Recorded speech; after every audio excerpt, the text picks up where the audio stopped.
Hello there, guys, and welcome back to my channel for a bit of a transfer special today. And both of my two guests are probably super confused why they're not currently on screen, because that's how I usually do things. Well, I decided I'm going to do it differently today. Let's see how things go. But I will bring them on screen in just a second time so I can give them a proper introduction, But yeah, a lot of things to discuss. Obviously, Chelsea actually won a game yesterday. The first time I read on Twitter by someone since October 17th that Chelsea won a game on a weekend.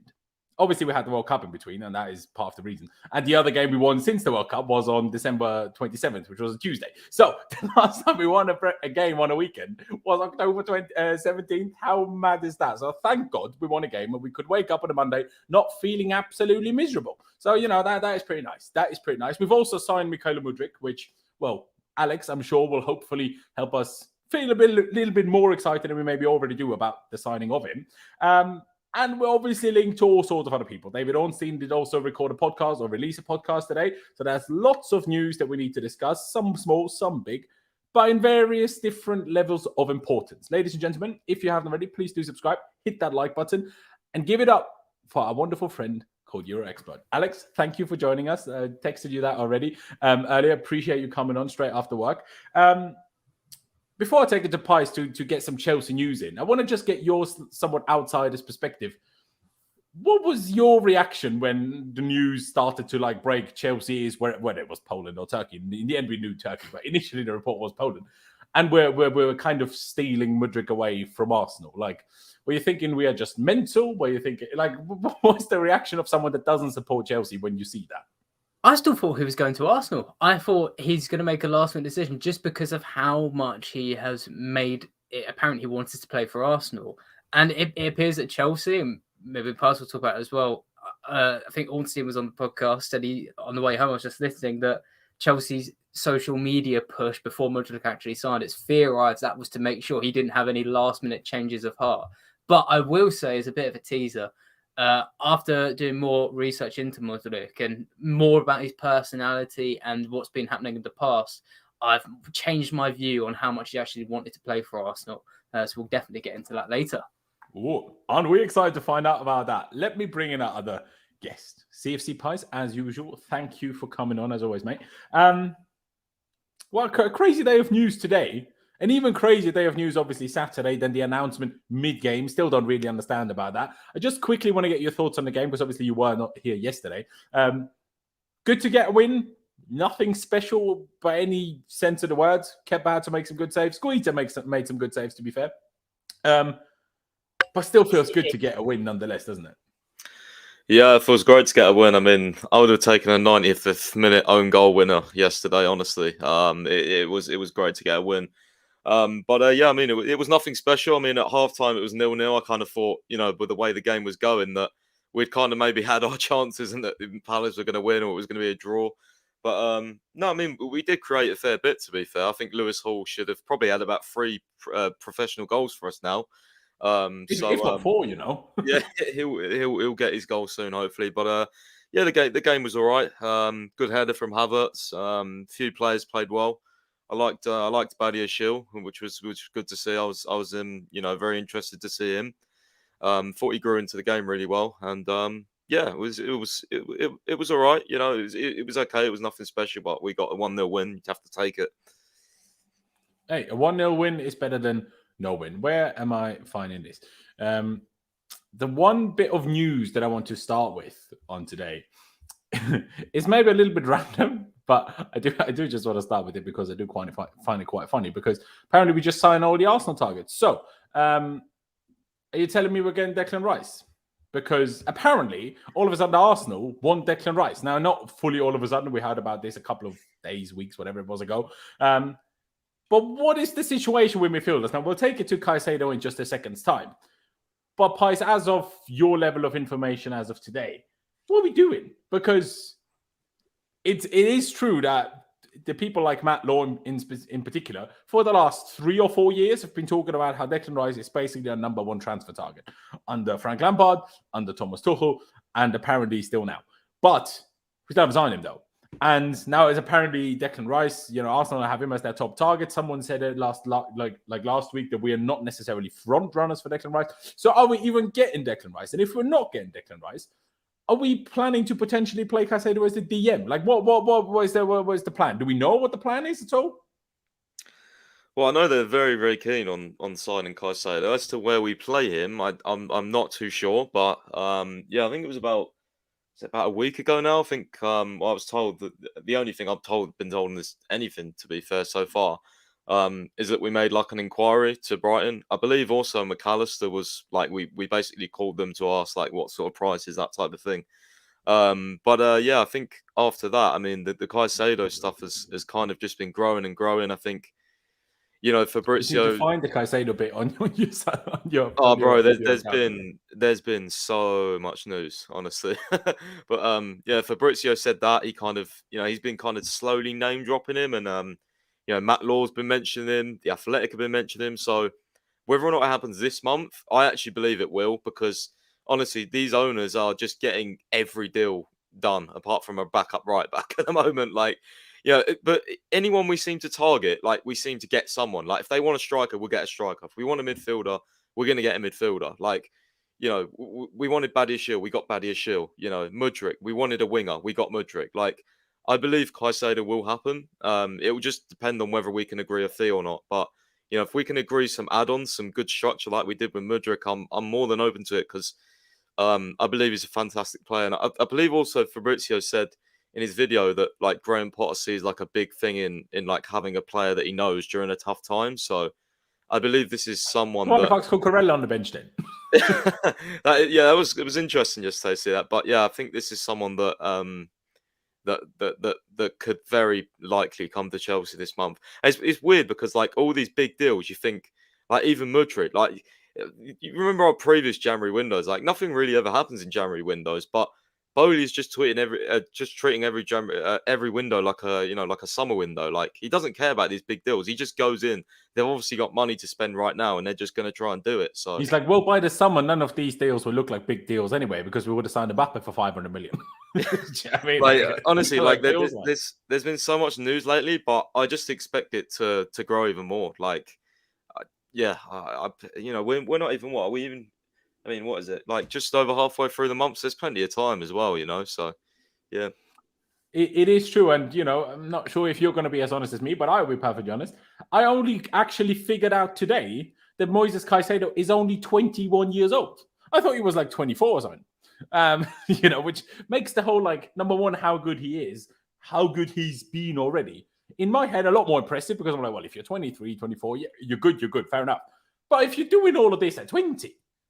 then I'm much more impressed by all of this, if I'm honest. Maybe that's me being a little bit harsh, a little bit ignorant, but I don't know, still has me a little bit more impressed. I will be perfectly honest. And I will also say, well, if you're 21, you're more likely to still learn some things than if you're 24, 25, like I thought it was. So I guess that is a positive. And Alex, I will bring you in now, finally. Not expecting you to be an absolute expert on Moises Caicedo. I'm not sure if you've had the time or had the idea to take much of a deep dive into him at all. But in general, do you think he would be an acquisition that would be beneficial to Chelsea? Because, and you can correct me now, my understanding, but again, I didn't even know how old he was until this afternoon. So my understanding was that he's just a little bit like Kante. I'm not saying he's like Kante, because who is?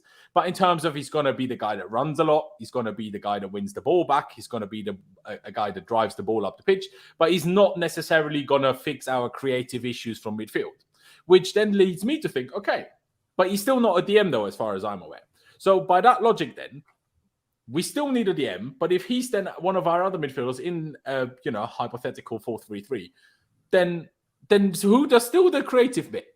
Still don't fully know. So Alex, either you now tell me actually he is a DM, or he can perfectly play as a single DM, double pivot DM, or do you agree with that issue?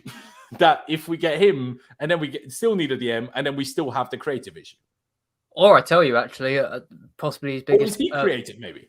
Or I tell you that probably his biggest positive, maybe besides from his defensive work or even over it, is his passing. If you want to compare him to Kante, that's where he definitely separates himself. His passing in the final third is really good. He's very good at not just like crossfield balls, but I find he's very good at playing line-breaking passes, just like tight in the half space of the pitch. So, where it's a little less crowded, he's good at threading a ball through between a couple of defenders into, a left back or a left winger. running onto it. But I will say, though, through his passing and through his defensive work, it isn't like off the charts in terms of sort of numbers. If you were to go to Fubrev and look at his progressive passes or his tackles and interceptions, it's not Kante-like numbers. It's not Enzo Fernandez-like numbers. I think he's more of like an in-between. And I wouldn't say his passing's, absolutely amazing, like elite amazing, you know what I mean? But it's what's made him pretty liked by a lot of people who have been looking at sort of young prodigies, which Chelsea are clearly focusing on. I think if you do sign him, he's young enough to mould into a DM, but I think for the near future, it signals that Potter wants to continue with a double pivot in whatever formation he plays. I know Potter is quite a flexible coach. I don't think Chelsea are going to be a team like Arsenal or City where you have one system, you base everything around it. I think you'll always have a bit of pragmatism, which kind of lends him to Chelsea anyway. But I think he's generally always operated with two midfielders, and when he was at Brighton, it was Caicedo, McAllister, beginning of the season, the end of last season. So I'd be really not shocked, but I'd be pretty surprised, because I can't say shocked with Chelsea's owners. I'd be surprised if Chelsea signed Caicedo and then even signed Declan Rice. I feel like if you're having some sort of limit on your transfers, you're picking one of the other. Okay, then I want to add two questions to that. Number one, this question by Badiashile: is Caicedo better than Enzo defensively, according to Alex? I would say yes, but you will know better than I would. Yes, yeah. He's definitely better defensively. If you want to compare the both, Enzo is like off the charts passing. Caicedo is better defensively. That's the way I'd put it. Fair. And because you just said he is actually good at passing, and somewhat surprisingly maybe to some people, is it the kind of passing that you think we lack from midfield? Because you've given a few examples of the kind of passes, and I'm like, is that going to be will those types of passes that he's good at, will they then make us think, now we have less of a creative issue from midfield? Because obviously it's easy for fans or even analysts to sit there and say, Chelsea lack creativity in midfield. But what do they actually mean by that? Like, do they mean over the top balls? Do they mean linking up? Do they mean through balls? And where where are we missing those through balls necessarily? And will he fix that? Again, only your opinion. I mean, yeah, that could be a weighty question, right? That's essentially where does Chelsea's creativity issue come from, and how do you solve it? The short answer, in my opinion, would be you take the reliance off a player like Mason Mount, who's not a Kevin De Bruyne. He's a decent playmaker who's having a pretty bad season, in my opinion, on that front. You take the effort off of him, and you fill the squad with players who can, play clever passes like Caicedo. If you're looking, Chelsea at the end of the day basically want to be like a Manchester City, right? At the level of talent there. Manchester City isn't just passable to Kevin De Bruyne. On the other side, they've got Bernardo Silva. Then on the wings, you've got Mahrez, you've got Foden, you've got tons of players in and around the squad. Like even Cancelo coming from left back, who are capable of playing very good passes in the final third. I think Chelsea should be edging towards that. So Caicedo, he doesn't fix a creative issue, but I think he contributes to solving it. Okay, very interesting. And now that you've said you would see it as, if there is some sort of transfer limit, you wouldn't see it as particularly smart to buy him and Rice. Do you then see it as a smart decision to, if you have to pick between the two, pick Caicedo? Or do you think that's a mistake in and of itself? Oh, that's a tough one. I think it comes down to price a lot. I think if you're paying like 80, 90 million for Caicedo, which, after Monterrey, who knows? It could be 800 or 900 million at this point. If you're paying that much and it's not that much more to get Rice, maybe edge to him. But I think a lot of it depends on what Potter wants. I think Rice signals more that you want to move. Let's not downgrade Rice. Rice is a good passer and he's been playing in a double pivot pretty successfully. But I think the future debatably successfully this season with anything West Ham do. But I feel West Ham actually, they've got a good defense this year. They just can't score goals. But sounds like us, really. Yeah, fair. Except that we don't have a good defense either, other than Thiago Silva. Yeah, I think West Ham are top 6 for goals conceded, or maybe expected goals conceded. They're not that bad in that aspect. But I think if you're getting Rice's futures at a single pivot, maybe Caicedo's a bit more leaning towards a double pivot. So I think it really comes down to what Graham Potter wants. I think that's got to be a decision led by the coach. And I will say, the reason I'd say it might not be smart to get both of them is because I feel like it wouldn't be amazing unless Caicedo really booms into a good final third player to have both Rice and Caicedo starting. But then again, So what type of player do you think would suit playing next to Caicedo in, say, a kind of double pivot, where they then shift into a 3 of possession, out of possession, and then shift back into a 2 in possession? Doesn't really matter in detail now, but like, what type of player would suit being next to Caicedo? Like, obviously you can say McAllister now, but someone other than McAllister who's played before. and Fernandez is the first one that came to mind. So we got plenty of money to spend this summer, I hope. So someone like that, someone who's is going to carry a little bit of weight defensively. They're not going to be like a attacking midfielder essentially, but they're going to be much more focused to getting in the final third, influencing play through dribbles and through passes. Okay. Can someone, for the life of me, I swear for the last 2 or 3 weeks, people have started putting Enzo Lafay in the chat, and I have not a single clue who that person is supposed to be. Alex, can you please enlighten me who this is and why my chat keeps telling me that we need to buy him when I've never heard of him? Yeah, sure. I've got Crystal Palace. Palace. That's my bad, my ignorance that I haven't heard of him. But I've got Crystal Palace transfer accounts atting the club trying to sign him because I put him in a video over the weekend that everyone's loved and gone viral. So I can tell you all about Enzo Lafay. I'll keep it short, obviously, because we've got. But you suggested him to Palace, so should then we be signing him? Yeah, absolutely. Okay, he's a brilliant player. He's the best way to describe him here. Enzo Fernandez is such an easy comparison, so I'm actually going to avoid that. What Enzo Lafay is really good at, he's a 22-year-old who plays with Lorient. Is he French? Yes, he was more of an attacking midfielder in seasons gone by, but a bit like McAllister's been moved deeper, and he's someone who's good at what he's really good for Lorient, who are a team who don't tend to average much possession, but they're doing a bit better at this season. Is he gets the ball deep in build-up. He's always under pressure from an opponent, and he's very good at rolling them and playing a pass into a spare man. And what he's also good at is getting into the final third and trying to stitch the attack together and also play that final ball. He's also a really good set piece taker.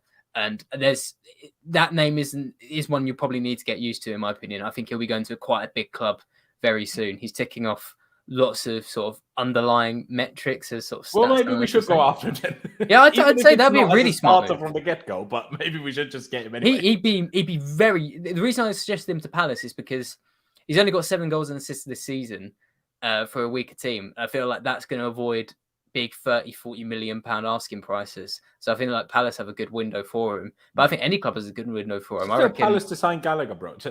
That's who they should sign. But yeah, I think Enzo Lafay, your chat's quite smart shouting about him. Hey, big up chat. Big up Dominic Carney. Big up yourself. Go back to Dominic Carney in about 4 months' time when Enzo Lafay is linked to a top 6 club in and around Europe, and then everyone's talking about what Dominic, amazing if that season happens to become a mod in the chat, absolutely, you get a promotion. You get a promotion. Pys, let me take it back to you. Your thoughts on a lot of the things that Alex has just said, but also your general thoughts, regardless of what Alex said. Now that Alex has said he doesn't really see the point if you get Caicedo, why get Rice, unless you just have so much money to spend that you might as well. Is then, at least in your opinion, is it then smart to go for Caicedo? After we've sat here for God knows how many years and said, oh, we will get Rice eventually. Well, I think Chelsea also really like Romeo Lavia, don't they? Who is pretty much, he's a DM. He's more of a DM. So I could see us buying him, especially if Southampton go down, then having him and Caicedo. One's more but of a DM. I thought Caicedo needs someone more offensive next to him rather than more defensive next to him. Well, Alex would know better than me, but I think those are the 2 top targets for Chelsea at the moment. So I guess that's my problem. That's my concern. Conte, you don't want to park the bus here. In fact, sorry to interrupt, but I feel like that's a bit fairer because Romeo Lavia feels much more like this is a player we deploy in a game against Manchester City where we can play Lavia and Caicedo. It's not like spending 100 million on Rice where there's an expectation to start him every game. If you're going for Lavia, cost? Surely it would cost upwards of 50 million. Yeah, if they go relegated, it's probably not going to be that much. Oh, if they go relegated, it's a different situation. Yeah, but I mean, what's interesting is with the whole who actually plays the City DM. If Jorginho leaves, even if we buy someone who's the backup for that? Will Potter then use Caicedo when probably buy back Billy Gilmore? That's the issue for me. It's I'm okay with if Caicedo is the more advanced box to box guy, then we kind of still need probably 2 DMs unless I don't know, if we buy one and get rid of Jorginho, then we still need another one unless Caicedo then does that job as well, which I know he's capable of doing both. But yeah, I mean, it'd be interesting. But I mean, if you want to bring, and I know people can say, well, look at Cucurella, but I still think over time Cucurella will do well. If you want to bring Caicedo to Chelsea, like, we've got the manager here that pretty much made him how good he was. So in the Premier League, at least. So I think there's that logical sense to it as well. Okay, I hear that. Someone check on Alex Goldberg. Why should we check on him? Because there's so many briefs. Because of Rice, obviously. Rice, yeah. It's not even just that one report. The Athletic have put something out. Nizar's put something out that said Chelsea have pretty much called their interest. Jacob Steinberg, there's loads. It seems like a brief to me, but we'll see. We will see. Yeah, we will see. They also all said Mudryk was going to Arsenal, so you never know. Yeah. But appreciate the super chat, CFC Blues. Alex, just quickly, what did I just want to ask you? I had a brilliant question in mind, and I can't think of it. Where has it gone? Why is it not here anymore? Well, it doesn't matter. Caicedo, Enzo Fernandez. Yeah, Caicedo, clearly. But how did I want to... Passing, defending, Chelsea, Brighton. Am I jogging your mind yet? Oh, yeah, you did, to be fair, with the Brighton thing. Cucurella. Can you tell me why Cucurella seemed, I'm not saying the best attacking fullback in the world, but seemed at least capable?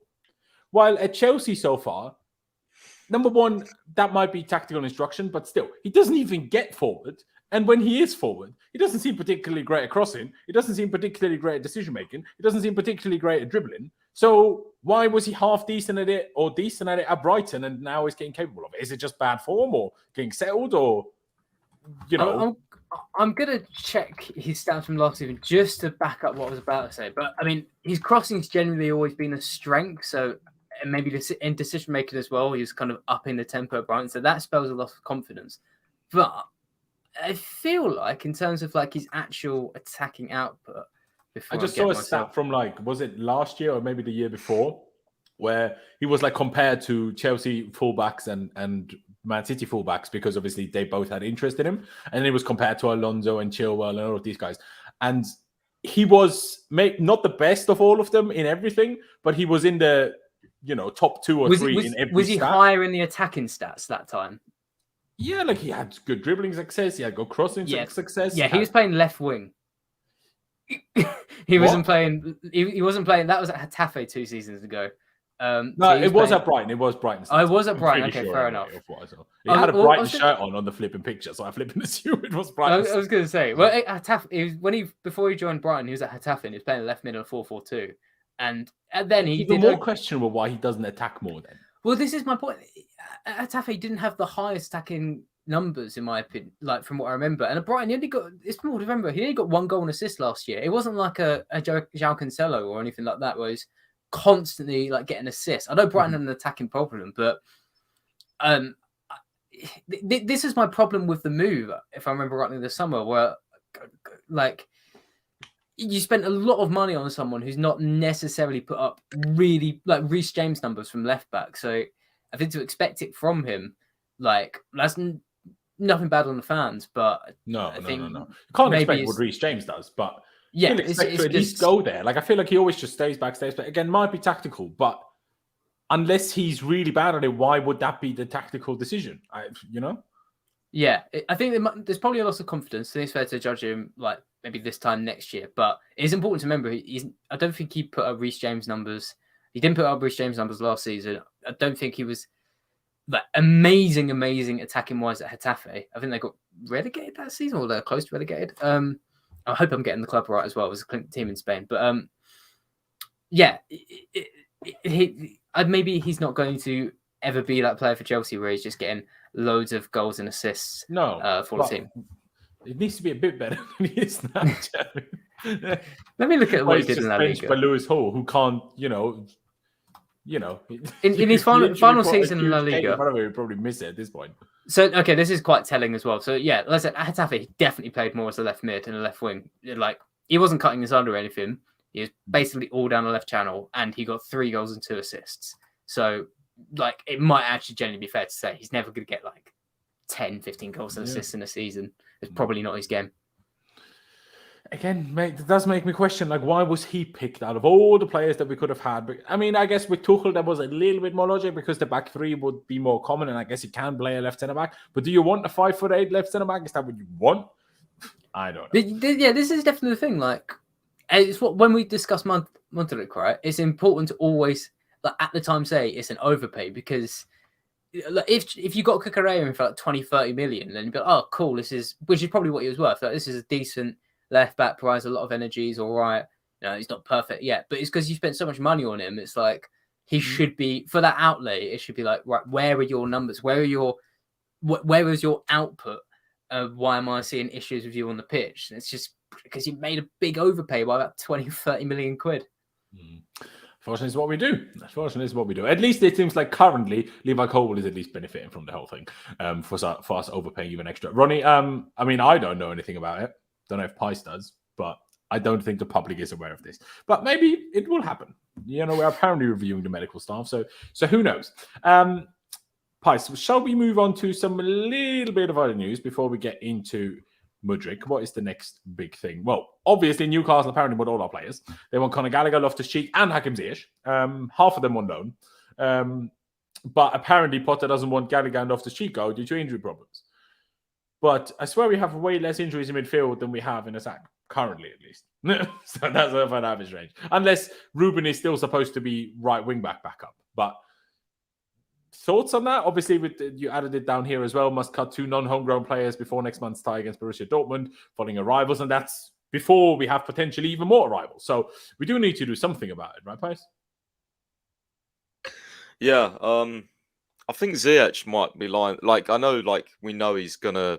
Well, Chelsea want him to go, but I don't know. The fact that we actually bid for Madueke makes me think that there might be something behind the scenes, not close to, but at least bubbling away for Ziyech to leave because. And he would count as homegrown in the Champions League, wouldn't he? Yes, I think Ziyech is definitely one to watch out for. But I mean, it's weird for me because Gallagher, Loftus-Cheek. I mean, Adam Newson said that Palace and I can't remember what there was another team. They both inquired for him on loan. They inquired for him on a loan, and Graham Potter said no. Apparently, so yeah, I he don't doesn't know. need another loan. He either is good enough to be here or he's not. Yeah, so yeah, it might have been Everton. I'm not sure, but yeah, no. If we're going to get rid of these guys, they need to be player sales, and they need to be decent prices. Like, it's a stark contrast because like this is mentioned here, like. Potter would be reluctant to lose and all that. And then David Ornstein coming out with like crazy prices like Chelsea want 40 million for Gallagher. So, yeah. That's probably in a way saying we're reluctant to let him go. But if we get as much as 40 million, we will. Do you know what I mean? Yeah, maybe true. But I think it depends. Like if someone bids and it's a decent amount and then, Potter says, oh, no, like that would be annoying. But Gallagher, obviously, for the Champions League at least, because Gallagher is homegrown, he wouldn't help leaving this problem at least. Yeah, no, yeah. So that's kind of where because Hakim Ziyech is one fair name to bring up, but who's going to be the other guy to leave? And maybe we need a third. I don't know, can't you cut someone who's injured? I saw some people saying that, but I'm not sure. I think in the league you can, as far as I'm aware. In the Champions League you can't. Maybe there's exceptions for injuries, but other than Broja, we have no one who's long term enough that I think that would work. And Broja's homegrown anyway, so yeah, it's a bit of a strange one. I can't see anyone leaving apart from Ziyech this month, to be honest. No, especially after Aubameyang can't go to anybody else, and apparently also can't go back to La Liga. Can't go back to Barcelona for some La Liga rules. So we can't even get rid of Aubameyang even if we tried. Yeah, I saw the Telegraph saying that Barca have inquired to the offices or something to see what legally they could do. So maybe, but I mean, even that apparently they can't or they don't want to spend anything on him. So I mean, well, if we just need to cut the homegrown players, I don't need any money back for him. How much are we going to get? 3 million? Whether we get 3 million or not, who gives a shit? Yeah, I know. It's just the back we bought him. We bought him for 12 million, but yeah, no, exactly. Quickly, last thing before we get to Mudryk and what everyone's here for, EuroExpert's play analysis of Mykhailo Mudryk. some relatively big news that has come out. Now, again, Matt Law has lost a little bit of credibility over the last few weeks and months, but here we are. Potter and Chelsea have big plans for Levi Colwill. He is in line for a new contract at Chelsea ahead of returning for next season's squad. He also was at Stamford Bridge yesterday, which I found interesting, and was sat in the box with Bowley and Mudryk. Could have been obviously had an absolute blinder of a game against Liverpool when Brighton battered them 3-0, which is fun. But if that is the situation, I still don't. I mean, obviously you need two players. Like, you can't just have one player for every position. But then I question, what like, Badiashile is literally what Colwill is. Like, I'm not saying they're identical in terms of players, but left-footed, left centre-backs that are super young, right? If this is the situation, I question it. But what I saw from Badiashile yesterday, I'm like, well, I'm a huge fan. Do you know what I mean? But, Pais, do you see this as good news, especially after we heard a couple of days ago that we might just end up cutting our losses on Koulibaly? Then this makes a lot more sense to me. Yeah, I mean, if you had him and Badiashile and then you kept Thiago Silva, you had Fofana, that's 4, which is good. But then, you could also have Chalobah, which is 5. So, I mean, and obviously for a back they're three, just very young outside of Thiago Silva. Is maybe a bit of a lack of experience issue. I want to leave one experienced player in there. Like, we need to keep Thiago Silva for me. I hope he stays. Yeah. He was unbelievable yesterday. By the way, he was so good. But I mean, I'm a big fan of Colwill's progression this season. It's an interesting one because in pre-season, obviously there was a lot of rumours of him leaving, and I think even in the games he did play, I remember me saying, like, I think Ampadu looked better in the back three. But I mean, no, this guy seems like we're not playing the back three anymore now. This guy seems like the real deal. I mean, you know, Brighton fans, I've been like searching his name up. Brighton fans have been saying he's better than Benoit was. So, I mean, that's huge. He's only 19, and I think Ornstein did an exclusive that Southgate's considering picking him for the March friendlies. So, I mean, this is just it is absolutely crazy. I mean, I did reply that to Felix as well, where I said getting picked by England doesn't mean anything. Conor Gallagher was in the England squad. Do we think he's amazing? No. I think it's the fact he's so young, though, bro. Like 19 for the like Southgate doesn't usually like he likes spending young players, but especially at the back, he likes his experience. So the fact he's even considering a 19-year-old just goes to show how well he's done. And I mean, just watching him, like even like the clips of him, man, his passing is so good. His passing is just ridiculous. He hardly ever passes sideways. He's always looking forwards, and I think that's one of the big things I like about him. Like, it reminds me a lot of Saliba as well. The ways he shapes his body and he runs and all that. So yeah, I like him. I think he could be really good for us. There you go, Alex. Just quickly before we take it to Mudryk, what are your thoughts on Levi Colwill? Like, do you rate him as highly as, especially after now, a good performance against Liverpool, now is playing regularly for Brighton, and obviously Brighton are having a good season regardless of Potter or Acerbi being their manager. Do you rate him as highly as a lot of people that at least have followed the Chelsea youth team quite closely? Because everyone that has followed the Chelsea youth team quite closely over the last few years, they literally cannot stop, salivating over Levi Colwill. Do you agree with that perspective, or have you not quite gotten to that level of hype for him yet? Well, as everyone will know, I've always had an educated, really well high praise view of Levi Colwill, especially compared to players like Malang Sarr. But by the way, just quickly, let me point out, you know how we said, we're going to sign Badiashile, that means Sarr is going to play, so they have to buy him with the option to buy from a certain amount of games. Sarr didn't play yesterday anyway. Jokes aside, last season I caught a bit of Levi Colwill, and he had a very successful spell. I was just kind of let's see how he does in the Premier League, and he's passed that test, so does it really promising. I was talking with Alex Goldberg about this yesterday, actually, because he's in the camp of why would you have... He's in the camp of you can have Badiashile and Cole on the same side. You're in the camp of that seems a bit tricky. I'm kind of in between. I think, again, it's a bit like the Reece Caicedo thing. It depends on how happy they are to be sometimes the backup option or fight for the position. I think they are slightly different players. And Badiashile can be quite aggressive, and he has got quite a bit of speed. But I think Colwill is much more aggressive and much quicker. I think it depends on both players going forward. But it's worth saying that Manchester City, they've got defenders like Ruben Dias, John Stones, Aymeric Laporte, and now Manuel Akanji. Like, they've got 4, you'd say, Champions League level centre-backs fighting for a position. So if you go forward with Colwill, Badiashile, Thiago Silva, Nathaniel Chalobah, and right centre back I've forgotten. Then Wesley Fofana. Then it's not unrealistic. I think it becomes a problem if if Christopher Vale and Chelsea start going for loads of other defensive players. Then I'm like, are you just buying all of them to collect them like they're Pokemon?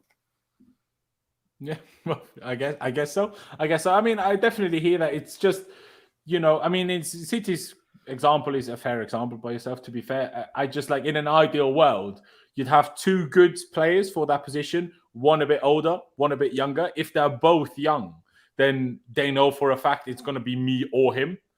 That it becomes the regular starter at some point. Now, obviously, you mentioned maybe neither of them does, and we're always going to somewhat rotate around a little bit. But that's my only minor I would say concern with it. But I guess if we plan to have a whole young squad, then that's what it's going to be everywhere. So I would say it's not necessarily dependent on age. Obviously, experience comes into it, but I think leadership's more of a thing. Like, I was watching PSG yesterday,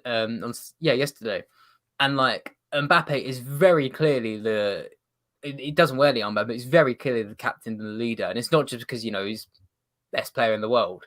Like, he holds a big amount of responsibility, and I think Badiashile has some leadership qualities in him as well. And the player we're about to talk about has definitely got a very confident personality. So yes, experience comes into these things, but I think you can have a young squad and end up winning titles.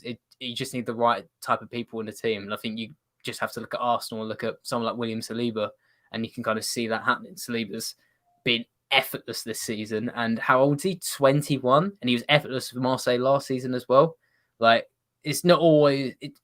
Maybe don't focus so much on age. Think about the people in the team. I mean, you got Ziyech in the team, right? You got quite a few older players in your team, and Ziyech is one that you think would be a leader, and it seems he's much more one who's a bit quieter and not necessarily the loudest in the dressing room.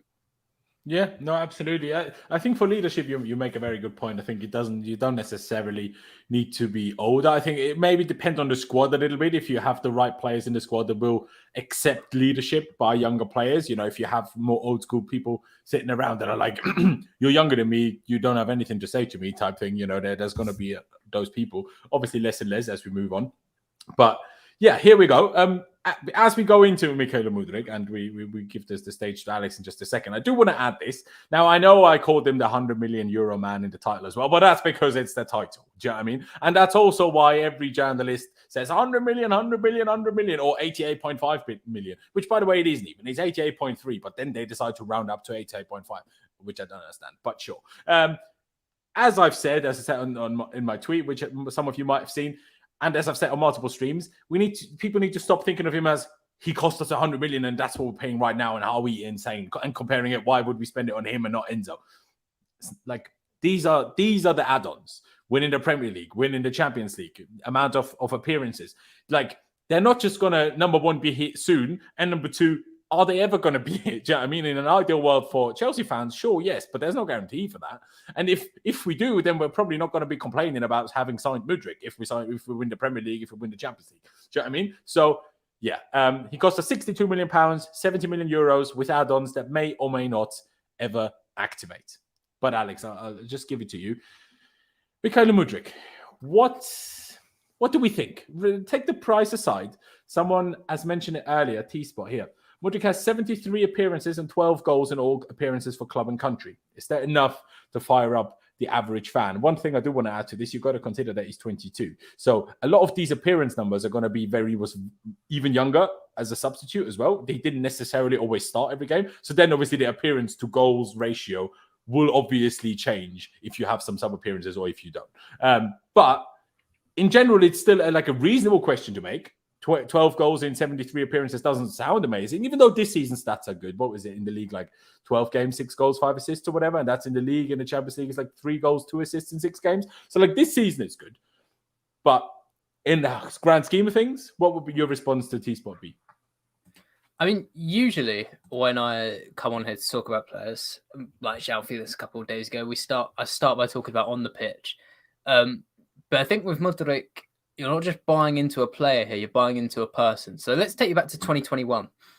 Roberto De Zerbi, current Brighton manager, arrives at Shakhtar, and he rolls up, he has meetings with each player, and he says, what are your ambitions for your career, what are your ambitions for Shakhtar going forward? He meets Mudryk, who at this point has been on 2 loan spells. He's not been very successful. And twice in Shakhtar's team, he's been put down to the youth teams because he's been deemed not ready yet. He's not got a senior goal at any level, at any competition. He's only scored in youth games. And De Zerbi asked him, what are your ambitions? And he said to win the Ballon d'Or. Zerbi asked, are you serious? He goes, yeah, 100%. And then from there, they start working together. Shortly after that, when Mudryk gets a bit more time to work De Zerbi comes out and says, if this guy doesn't become a world-class talent, then I'll have failed as a manager here. So we're not just buying into the output, which, yes, it's not great. He's not got didn't have a senior goal until 2021. But you're buying into a person who, you look at him 2 years ago in the gym, he's a guy who's looking pretty lightweight. And ever since then, he's been every day in the gym. Now he's looking very strong. He's become pretty much the leader of Shakhtar. All the play went through him, especially in the Champions League. And as a person, like, he's absolutely dead set on winning the Ballon d'Or and becoming this absolute phenomenal player. I will say as well at this point, a lot of the stuff I'm saying, as much as I want to claim it from my amazing research, I was happy to be on the Ukrainian Plus Football podcast, which you can find online, which I was on with a couple of Ukrainian guys who spoke about Mudryk and some amazing insight with some of the stuff I'm repeating here. Another interesting thing I found myself was I went back and looked at what Shakhtar fans were saying a couple of years ago, and they were saying to sell him, he's overrated and he's not doing anything for the team. So the rise has been ridiculous. And in my video that will come out tonight, and a quote that's somehow been picked up by TalkSport on a couple of podcasts that I've said and being spattered by Chelsea accounts, thanks by the way, guys, is that he can be the next Eden Hazard. Now, I think he's showing a better mentality and a better work rate than some people have said Eden Hazard had, or at least in the latter years. That's for sure, yeah. And I think he's got the ability to potentially come close to his output, but definitely have a similar effect on this current Chelsea team. And what makes you say that? Because, you know, in terms of when I look at the player, I see more Gareth Bale than I see Eden Hazard. Now, this is I'm not saying that's my detail. I'm just saying lightning quick, good at shooting from what I've, gathered in the little bits of pops that I've seen. And so many people keep saying that he's so amazing at dribbling. And I've only seen a few clips and stuff. And when I've noticed him in highlights of the Champions League this season. What I found interesting is that whenever I've seen him dribble, I feel like the ball was always quite far away from his foot, which again reminded me of Bale, because that's what Bale always used to do. Just push the ball 5 yards ahead of him and just run after it. I'm like, okay. And that's what I felt like Mudryk was doing. But if you're comparing him to Hazard, that can't be the case. And I've seen so many people that have definitely done more research on him and then looked into him in more depth than I have, say he's so good at dribbling. So now, can you just tell me I'm wrong, or do you see what I'm talking about at least? I see what you mean. He's one of the quickest players you'll ever see play football. I think that's why some people compare him to Mbappe. And I will say, I think the Hazard comparison maybe is just a bit of bias I'm going to because he is signing for Chelsea. And I do think he will have a similar effect on the team, which we'll get into. But what I think that's quite comparable with Hazard and Mudryk is their ability to decelerate. So not only is Mudryk one of the fastest players you ever see in its extremely quick acceleration, which will be really good against deep blocks. But also he can slow down as fast as he speeds up. Now that's really vital. It separates him from other quick players, right? There's plenty of players that have come through in football in top 5 leagues who've been really quick, tried to use their pace and come against a deep defense, or they come against someone marking them tightly and they can't really use it. The thing that invokes the Hazard comparisons is the fact that Mudryk can get up to top speed, slow down, get back up to top speed, and it leaves defenders completely confused. There's his goal against Celtic in the Champions League. You can go and watch that as a good example. He powers through. It looks like he's going to take loads of big touches, race on goal. All of a sudden slows down, takes a lot of good ball touches, which was really promising, showing he's getting better as a dribbler. Cuts inside and bangs it in on his right. Another thing, he's 2-footed. I mean, I haven't got any stats to prove it because a lot of them have been privatised, but I think everyone who's seen Mudryk has said, will confirm he's more than happy to go on the outside on his left or cut and shoot on his right, which is a very, very exciting thing to have at Chelsea because it makes him less predictable. I think a lot how we will play at Chelsea though, not only depends on himself and how well he adapts to Premier League football. I think physically he can, but also how Chelsea support that, which I think we can get into a little bit as well how he fits in. But yeah, he's invoking these Hazard comparisons because he's got exceptional physical capabilities and he's showing good dribbling. What I will say, this is what I wanted to mention, I was losing my train of thought a little bit, was he's not absolutely elite yet. I had a look at just some simple stats. Bear in mind, this is a Champions League. He's completing about 1.8 dribbles per 90 at 36% success rate. To give context, Sterling's completing less than one in the Premier League at a 31% success rate. Martinelli at Arsenal's averaging over 50%. Hazard, his final season, was averaging something ridiculous, like nearly 70%. That's like... that's not normal, yeah. That's not normal at all. That's like Neymar, Messi, ridiculous levels. But all the signs there show is going in the right direction. There you go. And as you can see, I just brought it up on screen because you brought up the top speed. Now, I'm not sure why Mbappe is not here if he hasn't bothered to run in the group stage yet or whatever. But it's not on this list of the group stage top speed so far. So we can't directly compare him to Kylian Mbappe just yet. But yeah, he tops that list, even though it's like seemingly the same speed as Ousmane Dembele. Maybe the next decimal number is higher than Bele's. But yeah, I mean, that is a positive because, Raheem Sterling is very quick in terms of accelerating. Not quite sure if he's this level of quick on longer distance, especially now the older that he gets. And we had Timo, but obviously we had him, and I feel like the longer he was here, the slower he looked. So I'm not sure how that happened. But it seems like we're not going to be doing that to Mykhailo Mudryk because Pys, you posted it earlier, that not sure what the source for it was, but that he's apparently working with his personal assistant, personal trainer, whatever, because he's going to try to run 40 kilometers an hour as be the first footballer that's managed to run 40 kilometers an hour. I mean, I replied, can we focus on football and be Usain Bolt later? But no, he's been trying to do that for a couple of months. Someone else in the comments mentioned that. Yeah, that's a bit of a personal target of his. Which is a weird target for me. If that, I mean, obviously the Champions League one may not be his best top speed ever, most likely. But still, to go from 36.6 to 40 is still, when you see how close all these players are, you see that is actually a significant step. So if you can do that, bloody hell, fair play. I mean, and Jack, yeah, I agree. I would highly assume he will start against Liverpool. Although I say that, Alex, can you just tell me, the Ukrainian league, how does that happen at the moment? I assume they play outside of the Ukraine? And do they have their usual rhythm of March to November currently? Or did they, because they stopped it for a while last season, are they currently playing? I think they've semi-resumed it. He's played 12 games this season. Yeah. I think Shakhtar, they've permanently had to move, basically. I think they've been playing some games in Poland because they're in the Donbass area, which is, I think that was invaded by Russia in 2014. So they've had quite he's been displaced, but I'm not sure it's anything necessarily too new for Shakhtar. I was just looking now when he started playing these games. I think it was in August, Ukrainian football resumed. But when did he play his last game? I'm more thinking in terms of is he going to be fit to start against Liverpool next week? He played his last game November, I believe, 23rd of November. So it is a while ago. Yeah, it might be a bit of a sharpness issue. I think Shakhtar have had a couple of friendlies still, but yeah, there might be some sharpness. But he's been in the gym pretty much every day. He's got a whole week to train as well, hasn't he? I think because we've got a whole week now, so he might start. Yeah. I don't think it's that he's not going to be actually fit. I'm more thinking is he going to be match fit?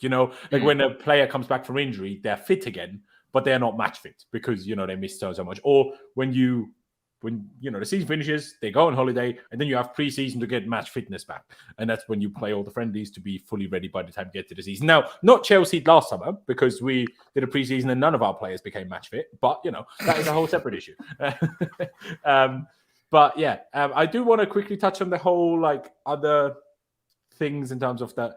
Especially Arsenal fans love to be talking about that. Apparently, all the things that we did to get him under their noses. Now, we did officially agree to play a friendly against Shakhtar Donetsk in the Donbass area once it is safe to do so after the war, whenever that may be. Now, they said in a Ukrainian Donbass. Now, so obviously, I'm not going to go into the political or details of this.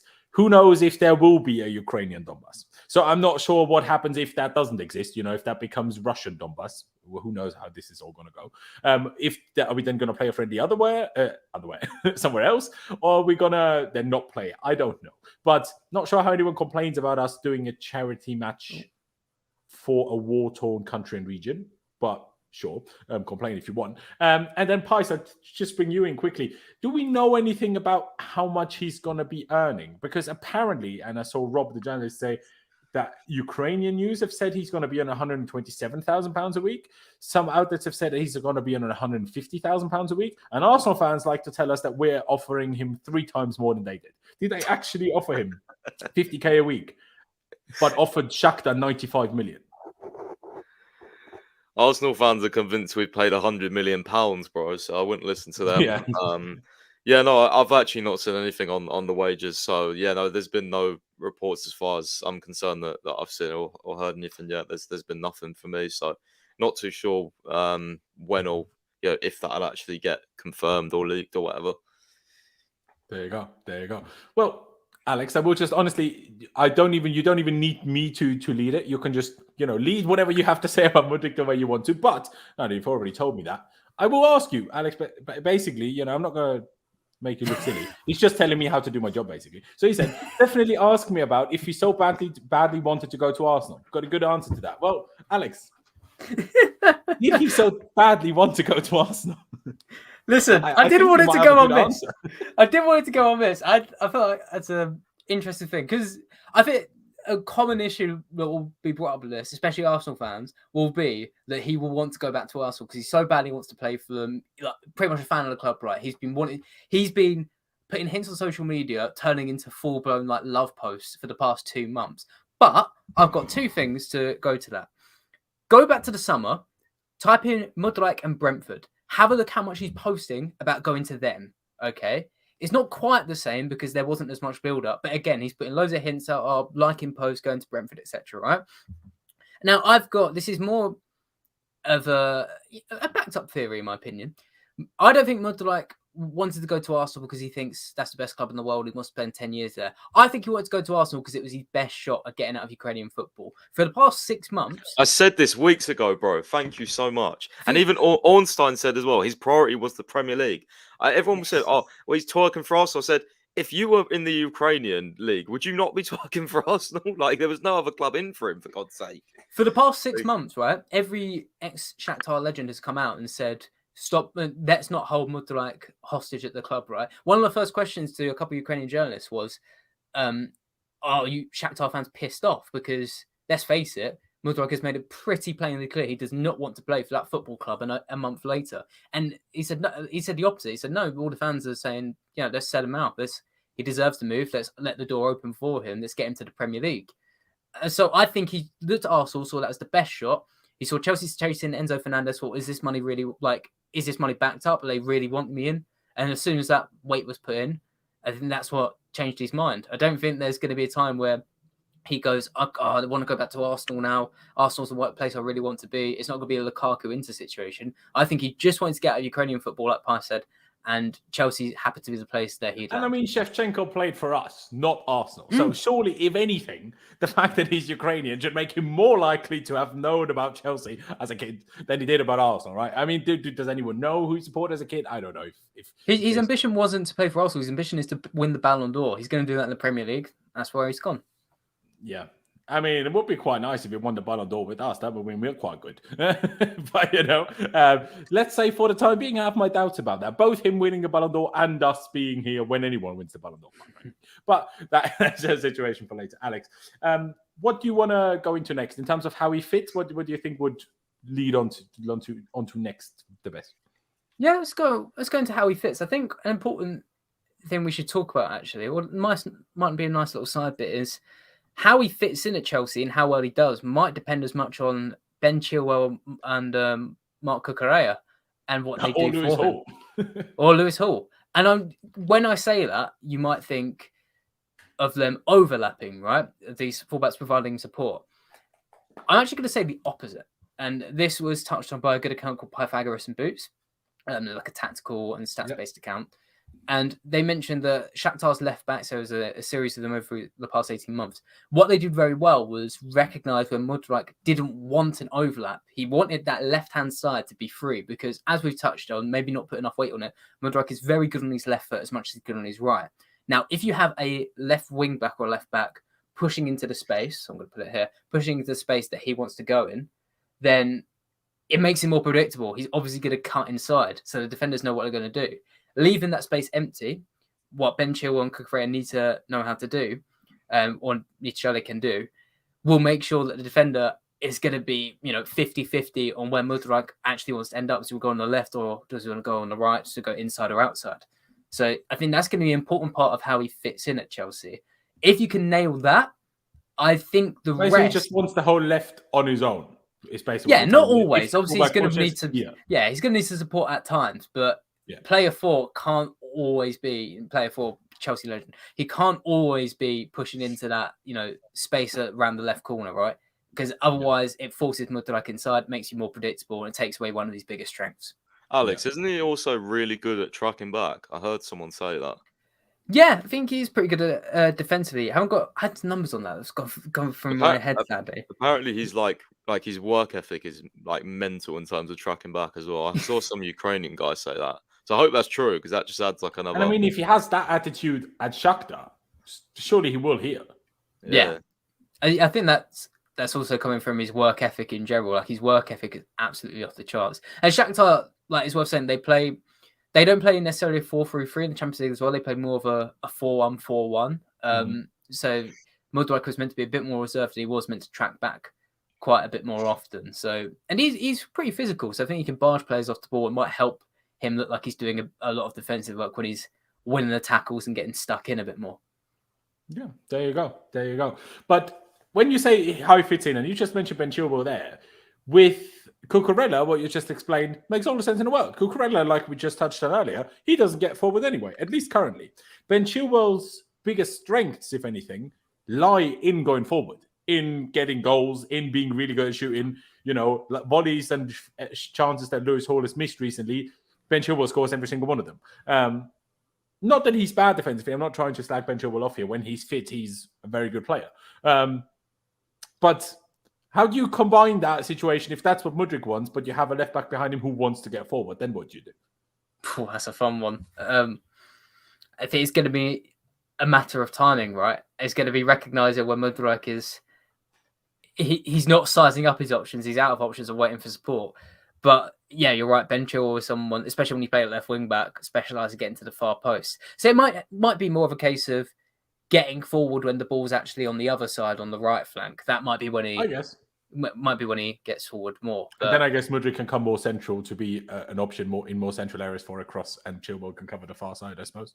Yeah, I think because Mudryk, I think one thing he's not going to be is a massive aerial threat, so it helps Ben Chilwell get into the box more. Mudryk. I wonder if he will learn that though, because people that are super quick, they're usually good at jumping, right? Because strength in the legs.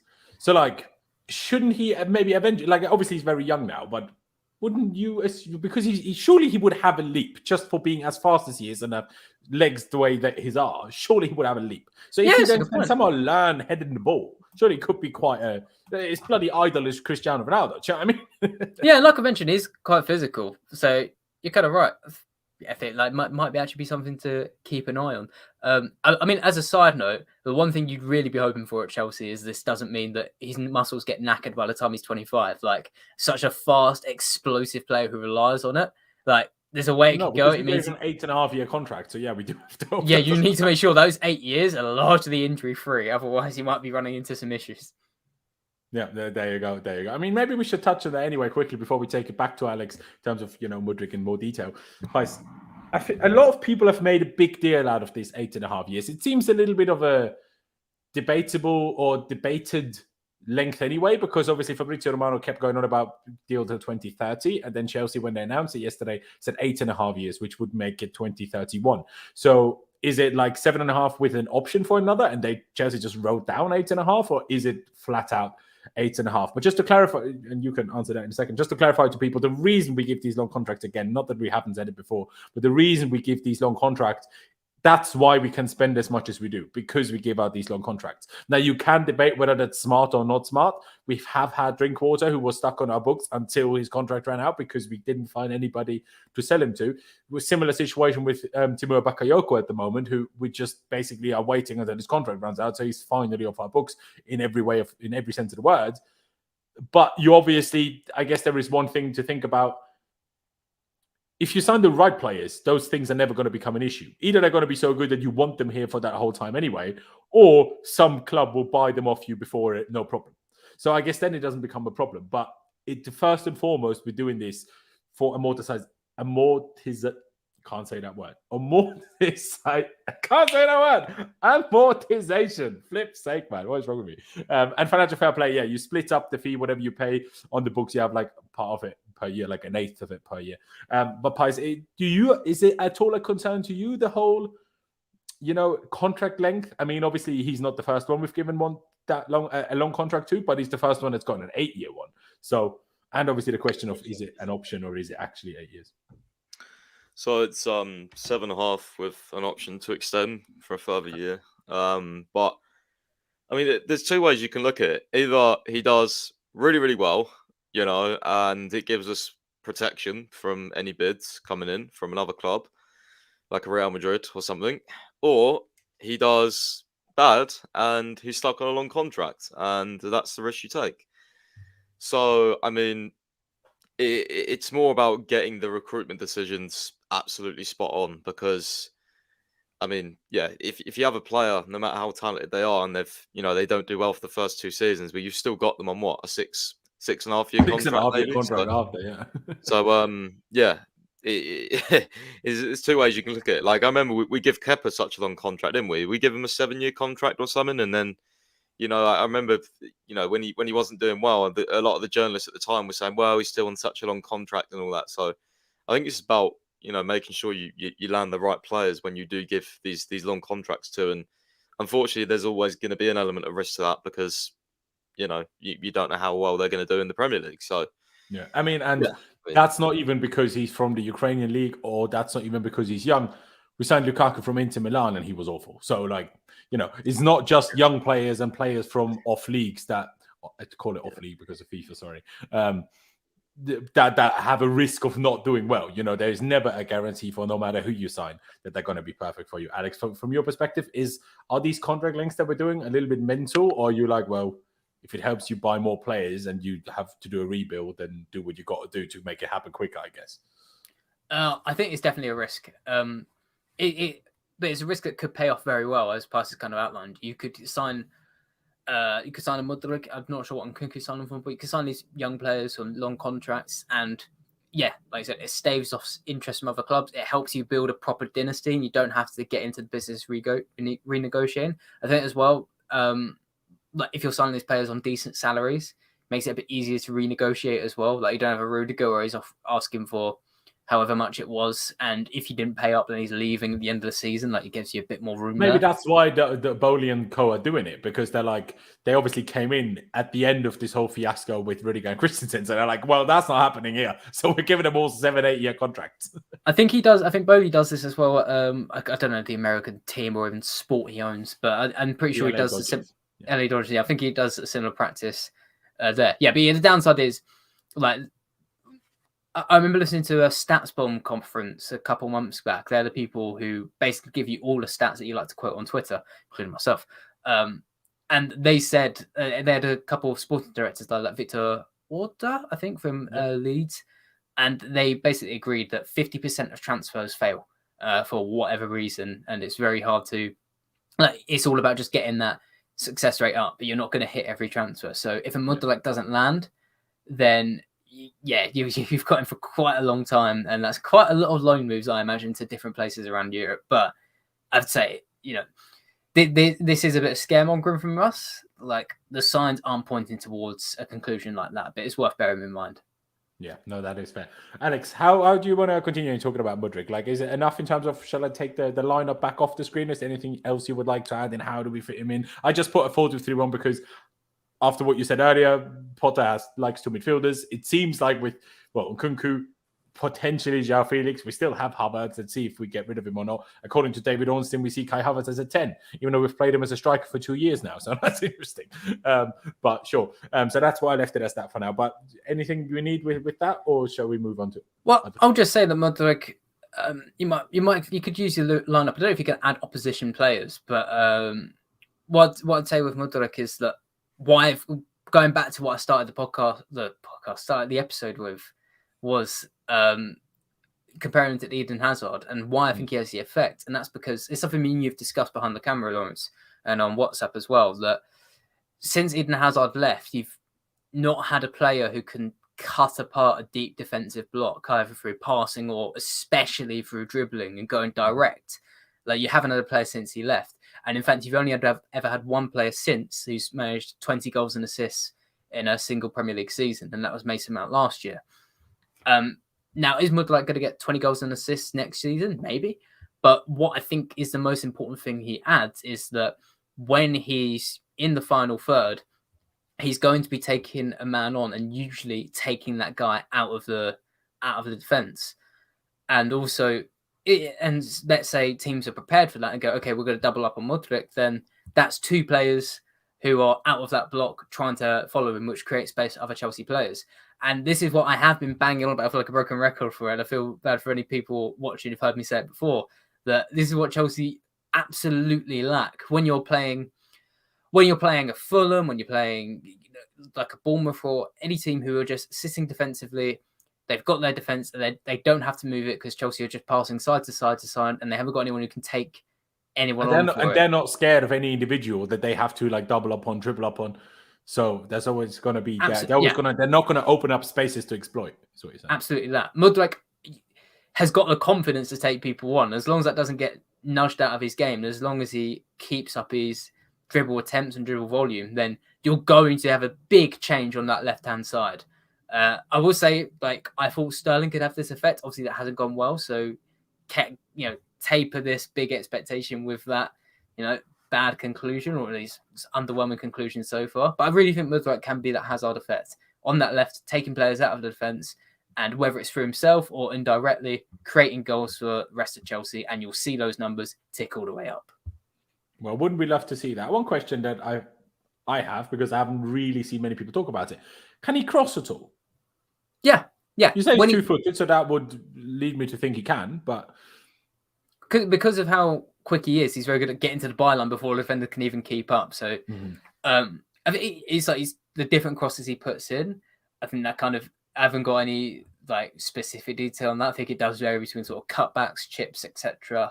I think it's more sort of low balls because Shakhtar generally have quite smaller, quicker attackers. But yeah, his crossing is pretty good, and that's why he tends to like. He's not someone who just constantly cuts in and shoots.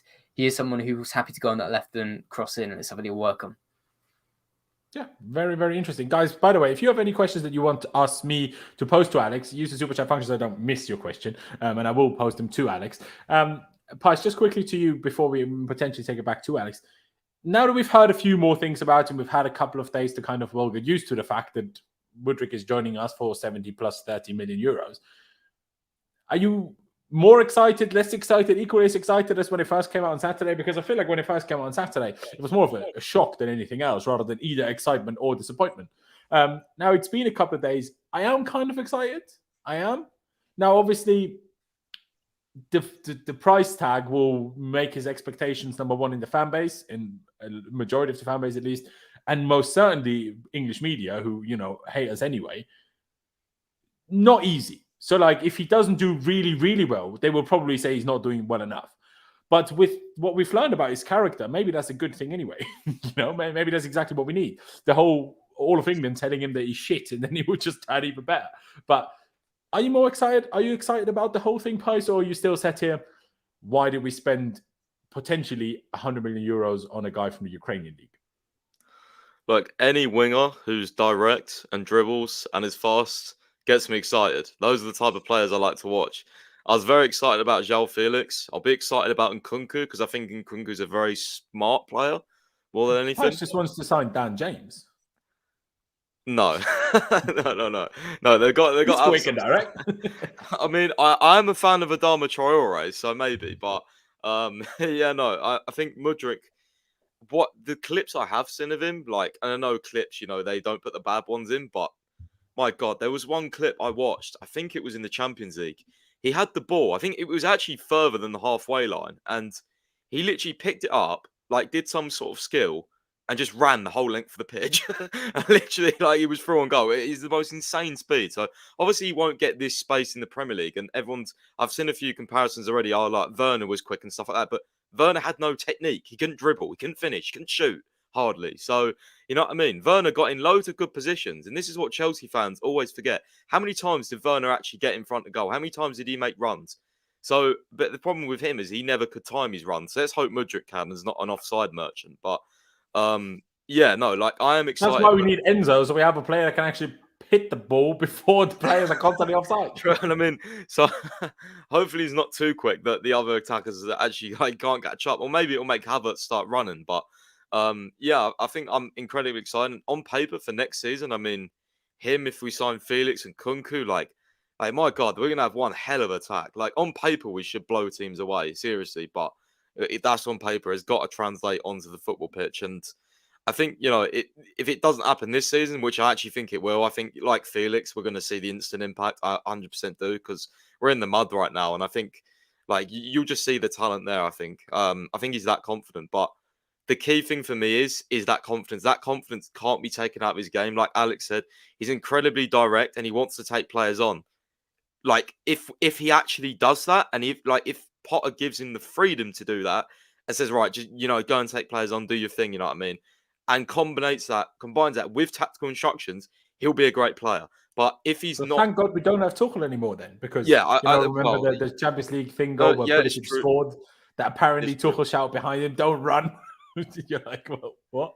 It's true. So if Potter does give him that license to be that player, and by the sounds of it, he is, because I mean, he's already said in his press conference, like, he's an incredibly direct player, he loves taking people on. So as long as that's not, you know, stifled out of him, I'll be incredibly excited to watch him, because, like, as Alex said, like, he's a player that could easily, you know, have two players on him, which then opens up other options. And that's not to say he can't beat both of them anyway. Like, I just want to see him running at people, man. Like, I think he'll have defenders terrified. So it's half the reason why I wanted Leao, because Leao is just he's rapid, and he's just he's also incredibly tall and strong. So I think Mudryk's got quite an underrated physique, hasn't he? I've seen a lot of Ukrainians say he's actually quite strong. So yeah, and I know he's in the gym. I understand why Ronaldo would be his idol. I feel like he has very similar physique to Ronaldo. He's not quite as tall, I think, but he's not short. And I mean, you see with Felix, you see with Felix is not strong, but what he does is he wins a shit ton of fouls. So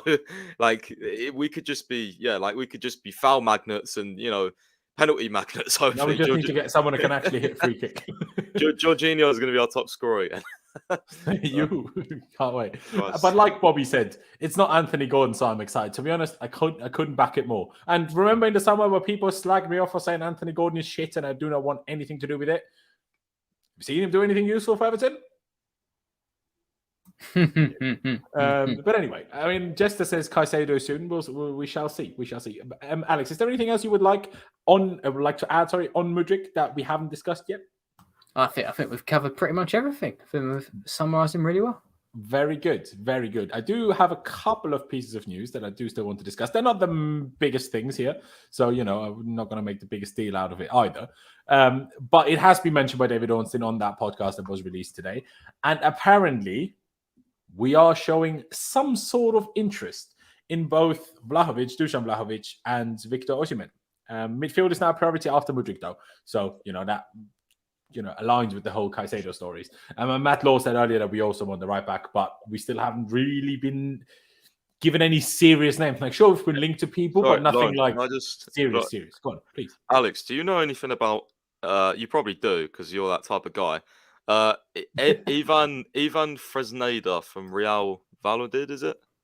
Yeah, he's the right back who had I think a really good game against Vinicius Junior. Real Madrid, wasn't it? Yeah, I think Sky Sports just said his representatives were in London on Friday to talk to London-based Premier League clubs. So yeah, so we're seeing him from Arsenal as well. Big fan.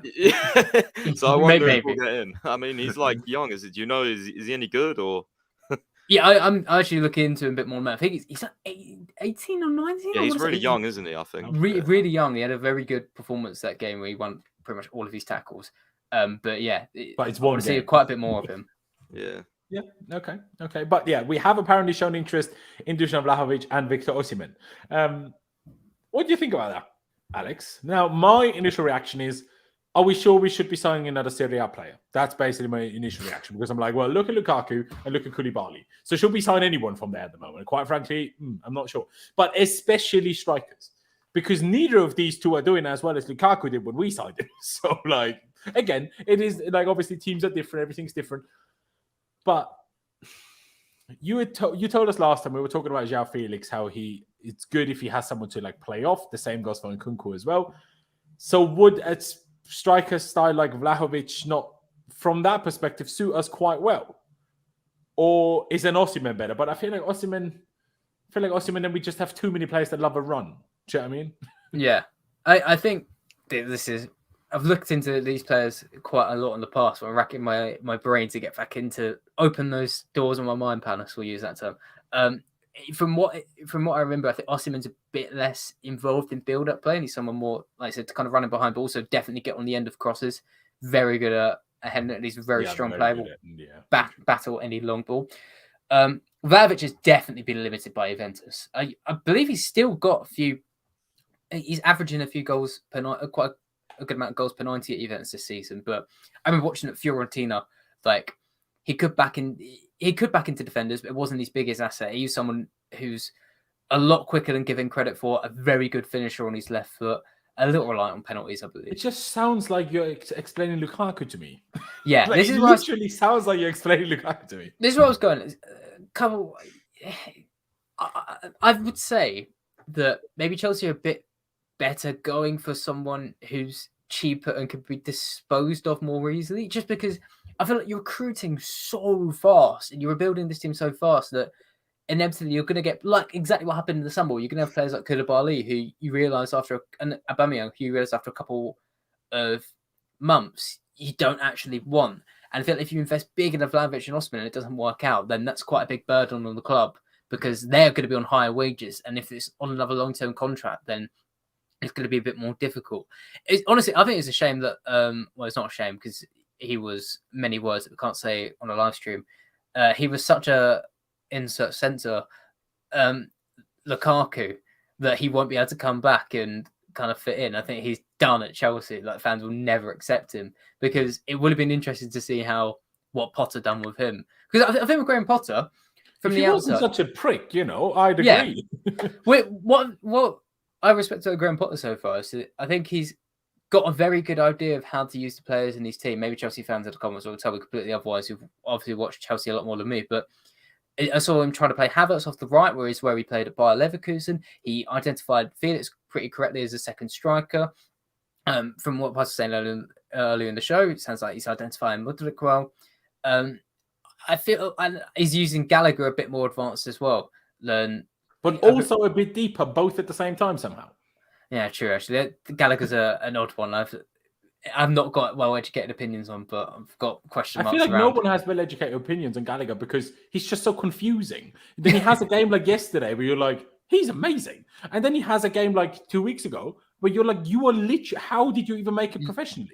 Yeah, I know those youngsters starting against City in the FA Cup, but I thought he was abhorrent in that game. I thought positionally it's one of the worst games I've ever seen from a midfielder. But anyway, I think Potter knows what to do with players, but you shouldn't be overwhelming with so many. Let's see what he works out of Nkunku, with Mudryk, with Sterling, who I presume still going to be at the club. Let's not forget this, the Athletic counted up earlier. You've got 12 attacking players currently on the books, including Lukaku and Callum Hudson-Odoi.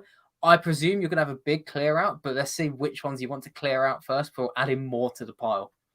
Yeah, I do hear that. I mean, you say someone less expensive price because obviously Juventus's financial situations. I mean, who knows? They might get relegated to Serie C again for all we know. After their whole the next tax fraud, whatever situation they have here. Do we have any clue how much Juve would ask for Vlahovic? Now, they only signed him last summer, right? Or did they sign him 18 months ago? Was it 18 months ago? 12 months ago. Yeah, last January. January, so 12 months ago. Okay, there you go. But they signed him for big money, 100 odd million, a lot of money in euros.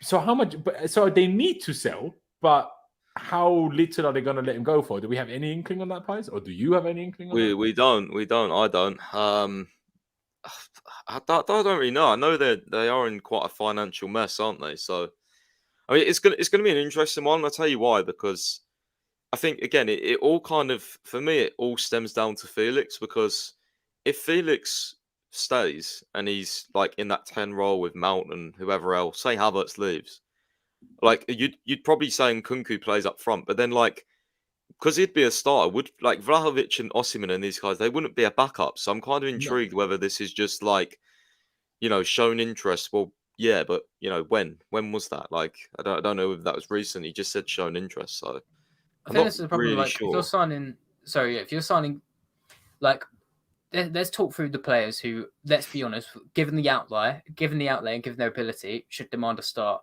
Like, if let's say Vlahovic / Osimhen, definitely Mudryk, probably Sterling, probably Mason Mount has got to be in there as well, right? Then like it's left. Well, got to be. It's maybe a different discussion, but he will demand. It's hard. Okay. It's hard with like the 4-2-3-1, which you're playing at the moment a lot, because you got Mudryk on the left, 100% will start. In the middle, you either go like Felix or Mount, or maybe you move Felix to the wide. But then Nkunku's going to be like, if Felix stays and Nkunku stays. But I think Felix is a suit striker better than Nkunku, if anything. I don't know. Yeah, I don't think you should play Nkunku as a lone striker. I think he's very clinical though, so I don't know. Well, yeah, he's clinical, but with how often have we had the problem? We've had a lot of clinical players. It's going to be very interesting. Do you know what I mean? It's going to be very interesting to see how, like, I mean, we're already talking about next season, but it does get you thinking. Genuinely, once the Mudryk thing became a big deal, I was like, are we sure we're going to keep Felix? Because, like Alex just said, imagine we keep João Felix and we have Mudryk, João Felix, and Nkunku. Like, and you could arguably make a front three out of that, but unfortunately, two of those don't want to play on the wing, certainly not on the right side. So, like, then what do you do? And you have Mason Mount, and you have... And potentially Madueke. Yeah. Yeah, but I think he would be happy to be... Yeah, he would be happy to be a backup, probably. Yeah. But...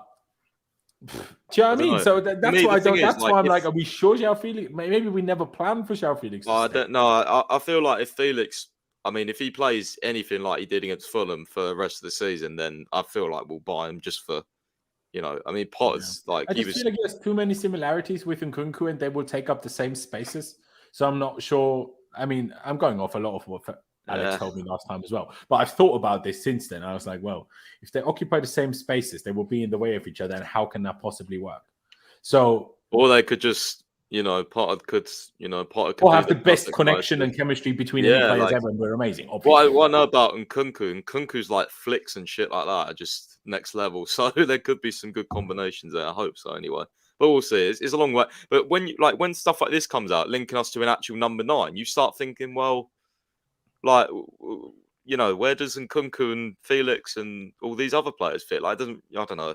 I think maybe one thing we could definitely be sure of is that this might be the final season. Players like Ziyech, Pulisic. Oh yeah, they'll go 100%. Yeah, even Havertz potentially. But with even then, even if all three of those go, you still got Sterling, you got Mount, you got if Felix stays, you got him, you got Nkunku. Then you're adding an actual number 9, like. I don't know, but I don't know. And Broja as well still in there. What's that? Broja once he's back fit, yeah. Yeah, but I think his career's done, to be honest. But Chelsea career at least, anyway. Maybe. It's a tough one. It's tough one. I see what you're saying, Alex. Like it's just weird. I mean, someone says, "What about Marcus Thuram?" He would probably be one of those examples that not as expensive as Vlahovic, but you could use somewhat like that. But, well, seemingly, at least we haven't done anything about it since the interest apparently arose a few weeks ago. So that is a tough one. Now, quickly, Alex, I do need to ask you about it. And I'm not sure if we're still in for it, because obviously we did make that bid, but since then we've signed Mudryk, so I'm not sure if we're actually still going to try to sign Madueke. But I do need to talk to you about it. Because now, yesterday, everyone on Twitter, Chelsea fans, lost their minds again because he created 7 chances. And I said, brilliant. And starting tomorrow, he'll probably be injured for the next 7 games. But like the guy is injured so much. Is he really that talented that even though he's injured this much, you think it's worth getting? Obviously, it's not going to be outrageously expensive, I am aware. But even then, what is even the point of signing someone, no matter how talented you are, if you're this injured by the time before you even hit 21? Like, How are you ever going to make it past 27 if you can't even stay injury-free at 20? Well, I think let's provide a bit of context. So, Madueke's injury record, it doesn't look good on paper. He missed most of last season for injury. He's had four separate muscle injuries, and in July of last year, in pre-season training, he's collided with a teammate in training and got an ankle injury, which was meant to rule him out until 2023, but he did actually come back before the World Cup. Okay. I've tried to read into these injuries as much as possible and read about it. How can he come back for the World Cup? I thought he's English. He certainly wasn't in England. He came back before to play for PSV. Okay. He played in the Eredivisie. So I've tried to read into it as much as possible, and the muscle injuries I couldn't find much detail on. So the positive I can provide from it is none of these were ACL or Achilles injuries. They didn't seem to be anything like chronic injuries. And before last season, his injury history was clean, pretty much. It was very clean. So maybe the jury is possibly out on it. Like, it's not a good injury history. Like, it's very hard to paint it in a positive light. It shouldn't be painted in a positive light. But it's not like it's not like a Hudson-Odoi who's had an Achilles injury. You think, oh, that's quite a big one. Or like, Johnny Otto at Wolves, who's had two ACL injuries, one after the other. Like, it's like, there you go. Look, he had a couple of knocks before last season began, but somehow a knock kept him out for a month. Not sure that's possible, but sure. Yeah, that's an odd one. But I wrote about him for Pastor's wonderful website, ChelseaFC365.com. There we go. Nailed the headline. Link is in the description, by the way. Yeah, big up. wrote quite a long read on him because just before last season kicked off, everything was aligned for him to explode. Go back and watch the Johan Cruyff Cup final in 2021 between Ajax and PSV. Ajax at this point had Erik ten Hag, they had Lisandro Martinez starting, and Lisandro Martinez was subbed off after getting genuinely torn apart by Noni Madueke. Noni Madueke got the first 2 goals in that game. Both were absolutely excellent, like brilliant goals. He, in the 2021 season, when he broke through under Roger Schmidt, he had I think he was 15th in the Eredivisie for goals per 90. He ended up getting like 7 goals, like 3-4 assists. So he didn't play super many minutes, but everything he showed in that time was great. For anyone who doesn't know as well, I'm giving the basic details. Right winger, left-footed. He's very direct, but when he was coming through in England, where he first played for Crystal Palace and Tottenham, he's described sometimes as like a playmaker, which is maybe where the chance creation is coming from as well. He's got quite a good pass on him, quite a good awareness. Is he quick as well? Or... Yes, very quick. I wouldn't like, it's not Mudryk levels because Mudryk is unbelievable, but yeah, he's speedy. We'll put it that way. Yeah. That is the one positive about him. I'm like, okay, he's a right winger, he's left-footed. I know it was Hakim Ziyech, but a real winger, because Hakim Ziyech in my head is not a real winger. Don't know what he is supposed to be. He's kind of pretended wants to play wide, but he doesn't act like a winger to me. I've never seen the guy sprint. Do you know what I mean? And when he sprints, I'm like, you're slower than Jorginho. Like, it's mental. How is that a thing? He's a very good dribbler. Sorry? He's a good dribbler as well. He is, but he's just too slow to get past anyone, even with his... No, I'm talking Madueke here. Sorry. Okay, yeah, that makes sense. So that I do see that. You know, left-sided... left-footed right winger, to be honest, we've been crying for that, frankly, since 2014 or 15 when we signed Willian. And he was constantly a right winger since then. And then Pedro is at least so two-footed, and he basically didn't matter to him which foot he used, so it was okay. But in general, we haven't had a left. Have we even ever, other than Ziyech, ever had a right winger that was left foot? I can't even remember, because Damien Duff played in the left. Did Robin play on the right for us? No, yeah, Robin probably played on the right for us, but he was also injured and not here that long. So, what have we not had one since Robin? It's mental. Because Kalou was right-footed, Malouda played on the left, I think, most of the time, even though he's obviously left-footed. It's weird. So, do you think we should go for it? And especially now that we've already signed Mudryk, like as a, I guess Mo Salah, yeah, but how long was he here for? Do you know what I mean? Yeah, like.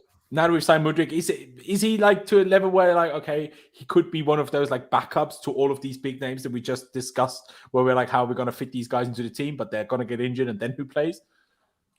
This is one where I wouldn't offer a long contract, but I actually would sign him at the right price. I mean, I messaged you on the Friday about him because for anyone watching, this is my this is why I hated Chelsea going into the weekend, because I'd made a video on Crystal Palace and players they should target, and I said they should target Madueke because of his injury issues.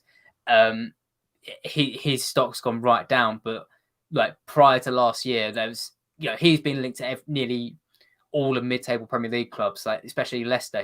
I've got a source in Holland who said he was pretty close to joining them actually. So I was advising Crystal Palace to go for him. I'd made a video, filmed it, recorded it, edited it, and then as I left 5 o'clock on Friday from work, I edited my videos. Chelsea got linked to him, and it ruined my evening. So I'd spend the whole night making a whole new player and putting it in there. So thanks again, Chelsea, for that one. But sorry, tangent apart, yeah, I think you should go for him for the right price.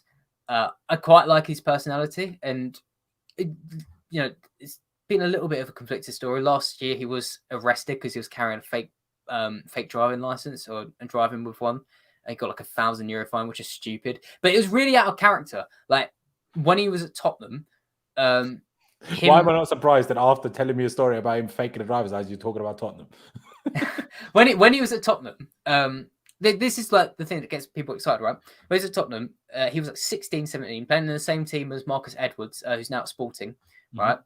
Him and his family sat down to have a talk, and they recognise that the Premier League, this is his own words, he said, in the Premier League, most young players either go out alone or play in the reserve teams, so they don't get a chance. When he was like 16, he wanted to get a chance to play he wants to play first team football. He had an offer from Manchester United, and he turned it down to go to PSV, and he moved there with his mum to start playing. He blew apart the youth team. He blew apart the young PSV side, and he's been coached by Ruud van Nistelrooy as well, and everyone spoke very highly of him. So I think personality-wise, it's worth bringing in. Similar to Mudryk. He's not quite as characterful, we'll say, but I think he's got the right attitude and the right hunger, which is what Chelsea are clearly looking for, and the right talent. It's just those injury issues. So I'd say go for him at the right price. So if it doesn't work out... What would you define as the right price? I think we bid £26.5 million, and that didn't get accepted. In this market, sub 40 is what they want, I think, something. Yeah, in this market, sub 40 million, which seems like a lot. It feels like a lot, but I feel because Anthony, not a lot. Anthony went for 90, right? If you get him for less than half as much as that, I think that's a decent move. And as long as it's not an 8-year contract, you can. Go on. So I saw a PSV fan. So I've been following this PSV reporter. I think it's Rick something.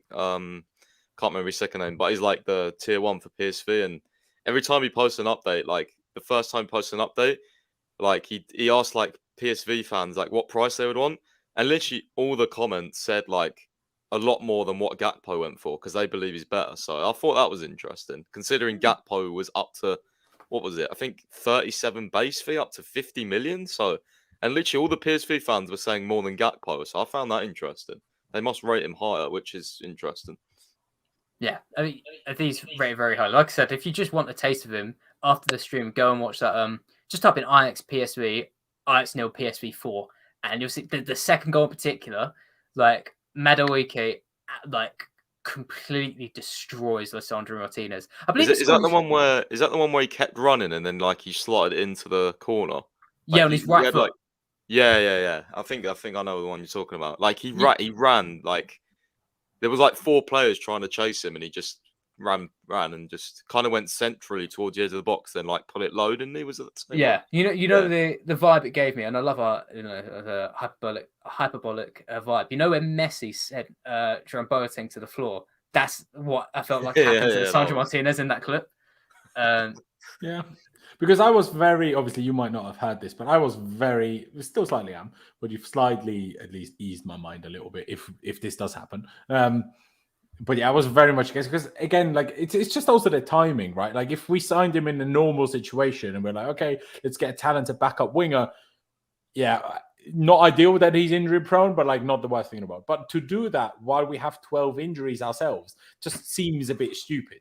Do you know what I mean? Like we can't even keep non-injury prone players fit. How are we ever going to keep an injury prone player fit? Do you know what I mean? That's the concern. And another concern is now I only saw it in the league, so maybe including some European competitions, he did get to that, but he hasn't played over 1,000 minutes in any season yet. because, well, before his injury problem started, he didn't play, wasn't as enough of a first teamer to play those minutes. I'm sure in the youth levels he added some minutes to it. I don't know how much he got to with those added, but he hasn't had a season of more than 1,000 minutes of professional football. And I mean, he plays in the Eredivisie. I know he's 20, but still, he plays in the Eredivisie. It's not like he plays in, well, let's say at Chelsea, and that's why he can't get enough minutes, even though he's already 20.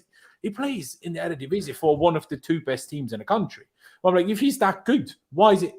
Obviously, the injuries are the reason, but it's just a little bit of a concern. I think I'm like, he can't even stay fit in a significantly less physical league. Again, I'm not in the physicality of the league might have nothing to do with his injuries. But I'm like, if you add physicality to it, is that not, there's at least a possibility that makes him even more likely to get injured just by things being more physical. Although you might have not watched Alex, but Pies, I'm sure you remember, you know, that when the referee gave a foul by Havertz, when it was the lightest of shoulder barges at the edge of the box. And I'm like, the fact that the Premier League being physical is the biggest myth that died about 10 years ago. Like, where's that? He literally gave a free kick for when they touched each other's shoulders, basically. Like, what? How? Just what? Yeah, it's fake. It's fake. We should purposely get relegated, and then we can talk about physicality again. Calm your rage.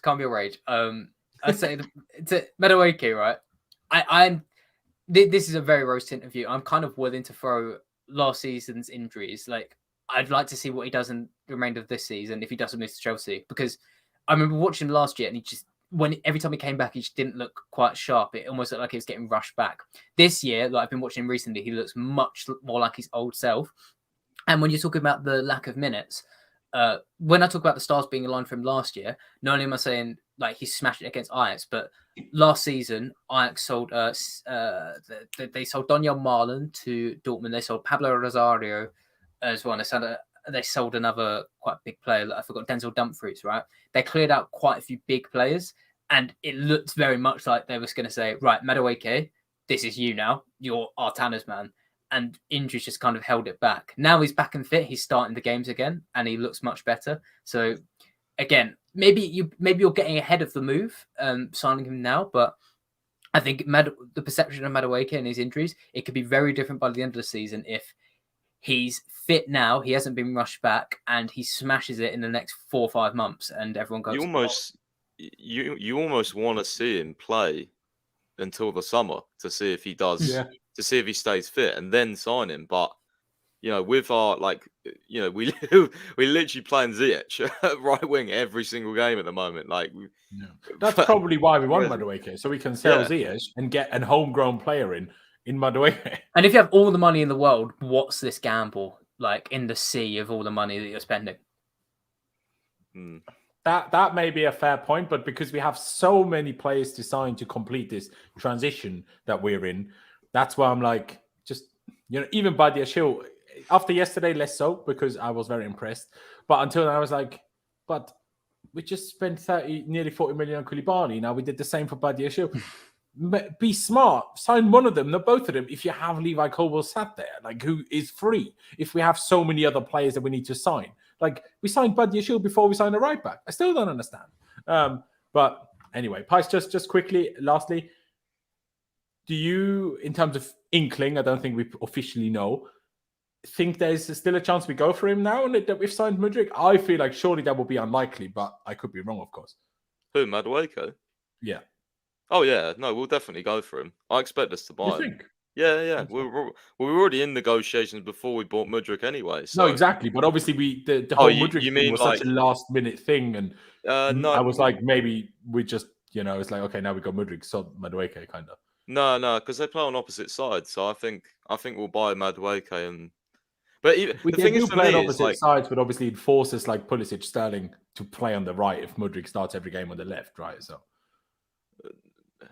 Wait, what do you mean? No, he's a right winger though. Yeah, Madueke is a right winger, but Mudryk is a left winger. So if Mudryk starts every game on the left from now on, then once they're back fit, Sterling and Pulisic will have to be on the right. Oh, I think we'll have a situation where we have Mudryk and Sterling as Mudryk and Pulisic as our left, and Madueke and Sterling as our right. I think Madueke will be bought, and then we'll sell Ziyech to someone. I think we're buying Madueke because we've got someone lined up for Ziyech. I just don't think it's been revealed yet, because otherwise I don't see the point in buying him. Yeah. That is fair. That is fair. All right, Pies, is there any other news that we should cover before we round this one out?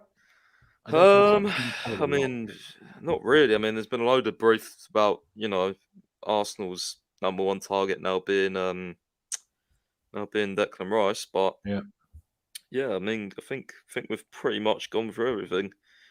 Just checking. I think so as well. Alex, is there anything else you would like to add in terms of Chelsea do this or Chelsea do that? I mean, apparently you're interested in Caicedo. Let's see if that happens. Then what? Alex, give us a couple of right back names. Come on. Come on. Yeah, that's what I need. Because if we have another space with Todd Bowley, we can tell him about them. Keep talking, Laurenz. I'll try and think. That's so funny that he joined that space, by the way. I still, after yesterday, there's not a single ounce of me that believes this is Todd Bowley actually uses this account. There's no chance. Oh, but the thing is, the reason why I feel like he does is because I messaged, when he liked that Liverpool post about Gakpo, Daniel Fingerson, I said, like, what's going on? And he said, he may have liked it by mistake. So he may have liked it. Does Fingerstein know whether Bowley uses his own Twitter account? Well, I assume so, yeah. I'm sure he does. But yeah, he was like, I'll check with him. So I'm gathering he does use it. I don't know. If you're in the spirit of nicking other London clubs' transfers, Spurs are apparently very interested in Pedro Porro. Oh, echo stop. That's my Alex going off. Spurs are apparently very interested in Pedro Porro. He's a right wing back for Sporting. I think he could play as a right back, and he's a very good crosser. I think he'd be very. But isn't he too good to accept being there for Reece James? Yeah, I think. No, I think because how much Reece James is injured, but also I think he offers something a little bit different to Reece James. I think Reece James is maybe a bit more defensive than him, believe it or not, or a bit more defensively skilled. I think there's a place for Pedro Porro on the team. So maybe. I mean, I'd love Pedro Porro, aside from the fact that João Felix's missus cheated on João Felix with Pedro Porro. So that no is way. an issue. apparently. So according to the Sun, so take that with 3 pinches or so. But yeah, so I'm not sure if the team chemistry wise that's the best idea. A lot of people constantly keep mentioning Dumfries. However you want. Oh my God, no, Jesus. No, exactly. But can I ask though, why is there such a, from people like yourself, also Pies, why is there such a big no to someone like Dumfries when, I mean, he plays for Inter, went to Inter from PSV, which aren't like the two shittest of clubs. Whenever we see him play for the Netherlands, when it wasn't the Euros or the World Cup, he basically seems like the Netherlands' best player. Because, because most of the other team is a bit shit, other than Frankie de Jong. That's why I don't want Dumfries, bro. I speak to the European lad. He told me some club is going to get scammed into buying him because of his international form.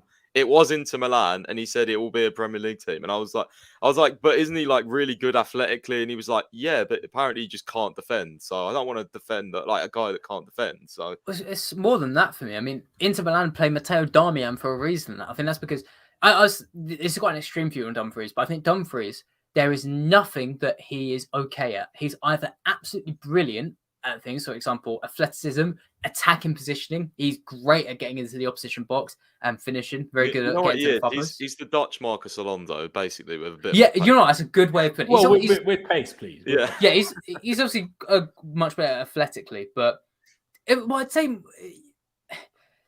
I don't know. The biggest problem for him with me is his technical ability. I just don't trust him on the ball at all. Pace and power, innit? Like I've seen him, he'll draw someone near me, he'll just barge them out of the way and just go on a run. Like I don't know. Yeah, if you're signing him to play possession-based football, then you could do much better. No, there you go. We do have a super chat here by Araf with a question for you, Alex. Who do you think has a higher ceiling? Is it Karian or Odegaard?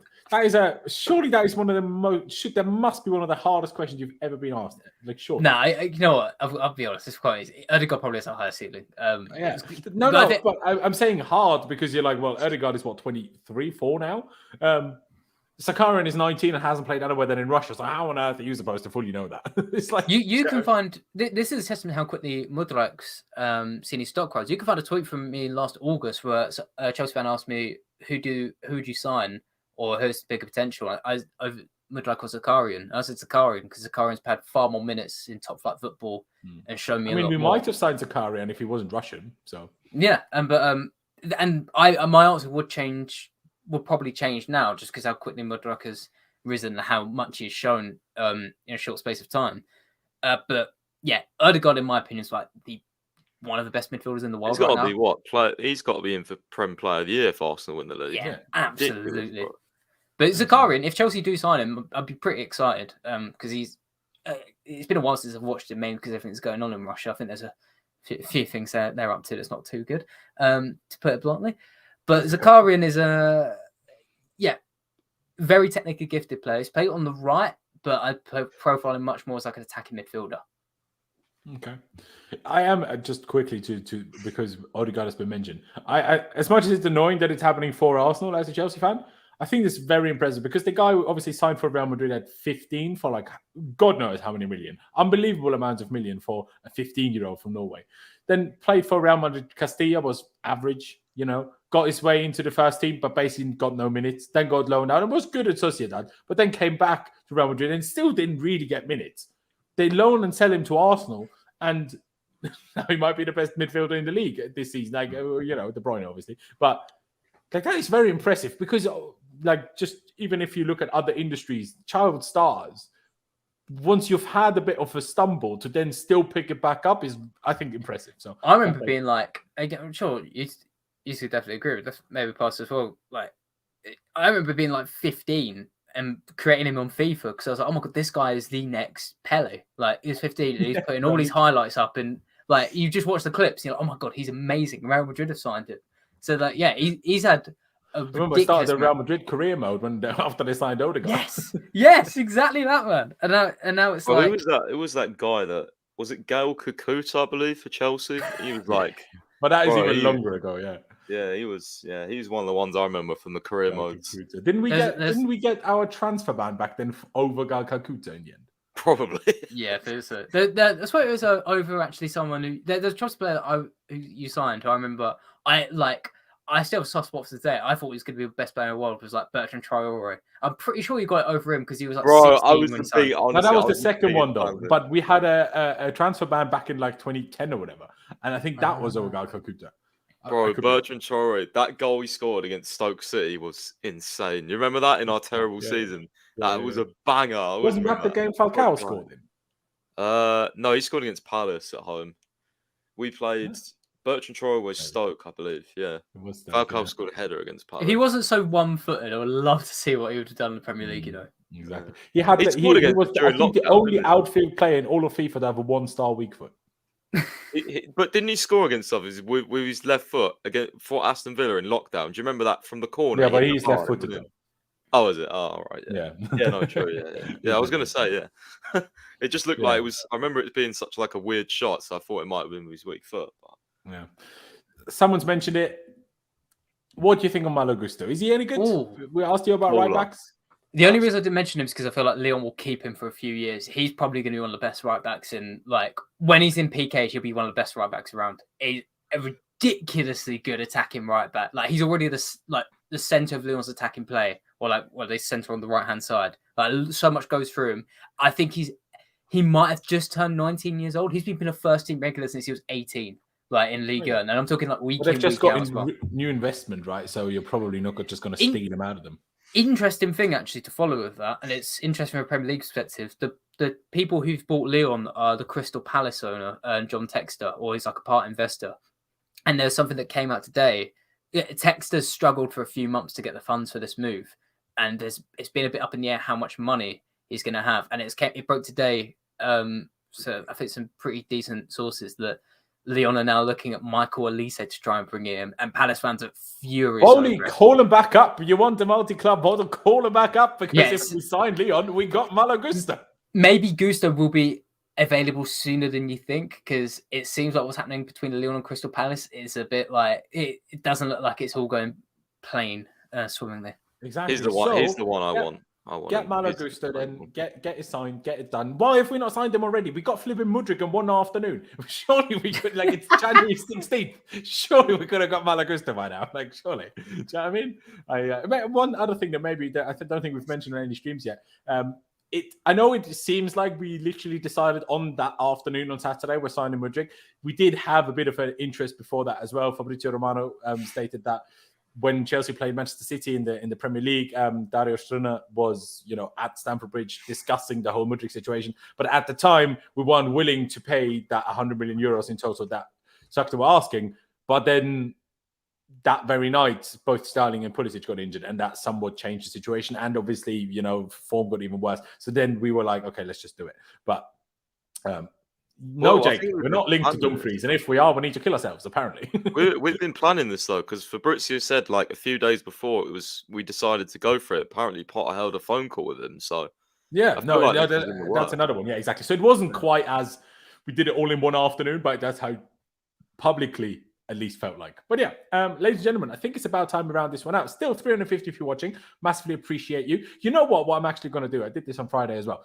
I'll let Alex and Pys go, and I'll do another 10-15 minutes just getting to some of your questions, because otherwise we'll never get to it. You know what I mean? So I will do that. I will say goodbye to Alex. I will say goodbye to Pys. But before I do, please check out all of the links down in the description. Check out ChelseaFC365.com. Link that, website of Pys that Alex does write for at times. And Alex's links, TikTok, YouTube, Twitter, all the link down in the description. Please check him out in all of those places. And you're going to, even though you probably mentioned quite a few of those things you're going to be saying in that video, didn't you?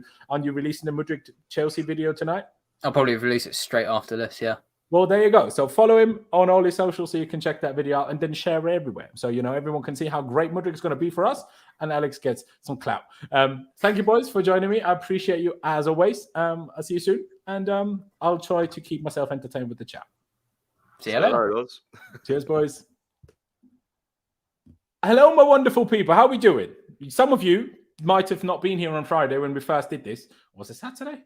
Might have been Saturday. Whenever it was. When I decided at the very end of the stream, we're going to just get a bit of conversation with the chat going, because obviously you guys say a lot of things in the chat, but I can't bring up every message. I can't bring up every question, because otherwise we'd sit here for 5 hours and still not get everywhere about everything that I wanted to actually talk about. D-Boy. Yes. Can I get an update on the midfield row? I missed what was discussed. Quick summary, if possible. The summary is basically we're interested in Moises Caicedo. That's basically the thing. They're probably going to ask between 70 and 75 million pounds. What we didn't quite discuss maybe enough is whether he's going to be worth that or not. But what an interesting thing that Alex, EuroExpert, said is that in his opinion, obviously alongside the news coming out that Declan Rice is now a top priority for Arsenal in the summer, is that in his opinion, Alex's opinion, it wouldn't really make sense to have Caicedo and Rice, because he says unless you have so unlimited funds, it just doesn't really matter. He doesn't really see the point, because Caicedo's strengths are still somewhat more defensively, even though he's underrated in his passing, Alex says. But yeah, that's what we need to just wait and see how it goes, I guess. If we announce Caicedo is only 21, which again, as I said this earlier, I only realized that today, so that was a bit mental. So I'm less not excited by it than I was. But to me, he still feels like a bit of a Kante, where I'm like, he's not a real DM.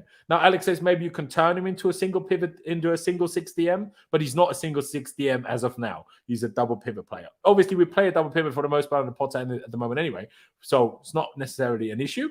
But yeah, so that's basically the summary, G-Boy. Here's another question. Any update on buying other clubs for the multi-club model thing? Not at the moment. Like, we tried with a few clubs, but it wasn't quite to be. I still think we're trying to get one in Portugal. We're trying to get one in Brazil. We're trying to get one in France or Belgium, I think. So, we're still trying to figure that out, but I think it will come eventually. And any update on the stadium expansion? Well, there's been a few things that have been mentioned that I've seen. Some was like, Chelsea face 5 years away from Stamford Bridge. If we do the whole rebuild, but I doubt that, because I swear the owners mentioned not too long ago that we want to do it more like stand by stand rather than all in one go. And then why would we leave Stamford Bridge? It wouldn't make any sense. Do you think Mount is more of a Henderson or a Gerrard De Bruyne type? Are Gerrard and De Bruyne even the same type? But certainly more De Bruyne, Gerrard than Henderson for sure. Not by any means trying to claim that he's anywhere near as good as those. Don't clip this. Don't twist my words. Not trying to what I say. Just answering a question. Laurenz, how true are the rumours that Newcastle want Gallagher, Ruben, and Ziyech? Well, seemingly relatively true, judging by what sources they've come from. But apparently, we don't really want to let Gallagher and Ruben go. And Ziyech, we would be happy to let go. So let's see if that one happens. He's not quite McTominay, mate. Neither in style nor in level. Would just prefer a more creative midfielder. Anyway, thanks for the summary, Laurenz. Yeah, I mean, I would agree with you to some extent, but I mean, he does give us some creativity, according to Alex. Yeah, I agree with you. Just say it as it is, I agree with you. But Caicedo is only 21, and maybe I need to watch him more to change my mind slightly. But I would have just preferred Enzo and Rice, or Enzo and Caicedo for all I care. You know what I mean? But I just want Enzo, really. That's what I want. Do you think we could do a deal for Enzo now, but bring him in the summer, or is there any other creative mid we are linked with? Not as far as I'm aware, with in terms of creative midfielders, like real midfielders, not like number 10s. Do you think? Yeah, I don't think so. To be honest, like a deal for the summer, because at least as things stand, it seems like it's either release clause or nothing. And if you trigger the release clause, you're not getting him in the summer, you're getting him now. And I mean, yeah, and anything else would be I mean, I guess we could try it to say like, oh, by the way, Benfica, we would offer you 120, maybe, and a bit more, to agree a deal for the summer now. But are Benfica going to be willing to have any sort of negotiations like that with us anymore? I doubt it. So, excuse me, the only way in which I see us getting Enzo still, which I don't think will happen, is if we buy the release clause. Okay. Is there a buy option on a feelings loan? No, there is not. If we want to buy him, we have to just negotiate in the summer, which doesn't make it impossible, but just the case. Your thoughts on the future of Chelsea? When do you think the rebuild is done and we can challenge for titles? Well, that's an interesting question, Jonas. Or you German speaking and you're called Jonas. Who knows? My thoughts on the future of Chelsea. My thoughts on the future of Chelsea are very up and down at the moment. I think I need to put this camera lower. My thoughts on Chelsea are very up and down at the moment. Some days I'll be super optimistic and positive. Some days I'll be more negative. Like a few days ago, I had an absolute meltdown. I'm telling you guys. When do you think the rebuild is done?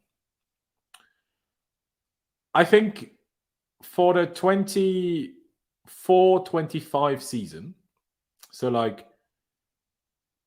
after this, another season of transition where we need to still make top 4. And then from the season after that, I expect us to challenge for titles. And if we're not, then Potter needs to go. Because by then, I think we would have done enough transfer business. And if we've not done enough good transfer business, then we need to, well, then it's like before, where we're like, well, we'd like to do this and this by then and then. But then we signed all bad players constantly. And that's why we never got anywhere. And constantly sacked managers, obviously. But yeah, I'm still going to be optimistic and positive. I reckon by the 24-25 season, we're going to be challenging for a title. I'm not necessarily saying we're going to win the title that season, but I think we're going to be in the challenge for the title that season. And then, hey, you know, would be better than anything we've done since 2017, realistically. At least being a title challenge past February. That would be quite nice. Thoughts on the... Oh, yeah, Mitch, you won't even believe me. I actually highlighted this earlier to bring up, but then I, number one, forgot. Number two, felt like I took enough time off the guys. So I was just like, okay, let them go. But I did see your message earlier. You asked Pice initially. Sorry that I'm going to answer it now. But thoughts on the reports. I highlight this one. Thoughts on the reports. Youth players and parents are skeptical about pathways. Should we be worried with the standard of talent we produce? Well, so what you're getting at is that Matt Law released an article. I haven't read the article. I only saw the headline. Basically that people in the academy are somewhat concerned. Alarm bells are ringing, as he worded it, with the crazy amount of spending that we're doing. Let's say Nkunku is a Chelsea player. He will just become a Chelsea player in July or June, whenever. He is a Chelsea player. I know it's not been announced, but he is a Chelsea player. Everything's signed, everything's done. He's going to come to Chelsea. You don't have to worry about it. But back to this one. Yeah. But my answer to this would be, and I'm not an expert on the youth system, and maybe I would need to get someone on that is to make a full judgment on that, or whether what I'm going to say now is insane for me. But like the youth team, like obviously not every level is the same, and the under 15s, I don't know how they do. But the under 19s and under 21s really haven't been doing well. The under 19s got knocked out of the UEFA Youth League group stages back to back last season and this season, didn't even make it past the group stages. And the under 21s, I'm pretty sure last season nearly got relegated. Only on the last day secured staying in the league. So I feel like the youth, the whole academy shouldn't be worried about pathways. They should be worried about being better. Because if they're nearly getting relegated in the under 21s and they're never making it through the youth league group stages, then they shouldn't be concerned about getting into the first team. Now, H. said we started 4 academy grown players yesterday. I wouldn't worry too much. Absolutely. But the level of academy graduates right now is not what it was a few years ago. Lewis Hall is one of the very few. And obviously, Omari Hutchinson is there now, but we only signed him last summer. Under 21 is top of the league this year, to be honest. Are they? Okay. Well, that changes things. But last season, they still got relegated nearly. So that is still a fact. Maybe this season they're doing better. That's absolutely fair. I missed the start. Did Alex mention Zubimendi for CDM? He did not. Seen a few people saying he's good on Twitter. He might be good. I don't know much about him, if anything, if I'm being perfectly honest, bro.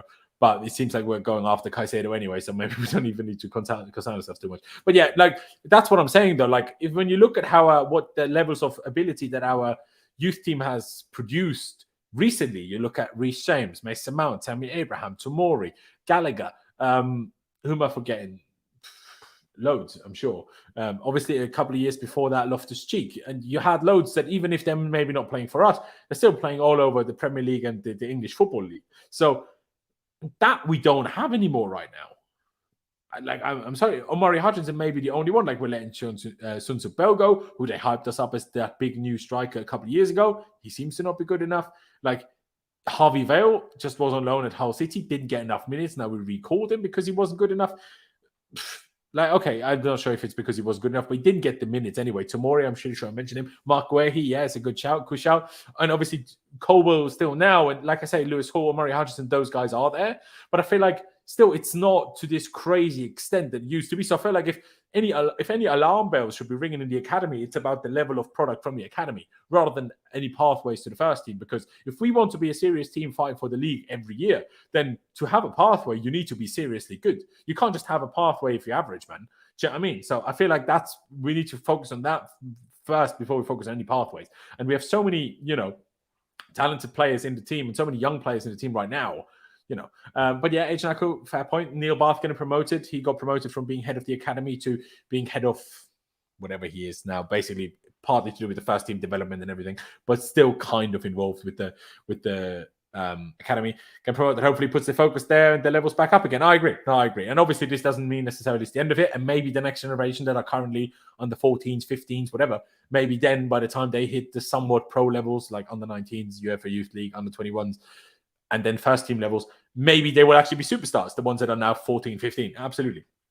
But the ones that are currently 16, 17, 18, other than Lewis Hall and Omari Hutchinson, don't quite see it.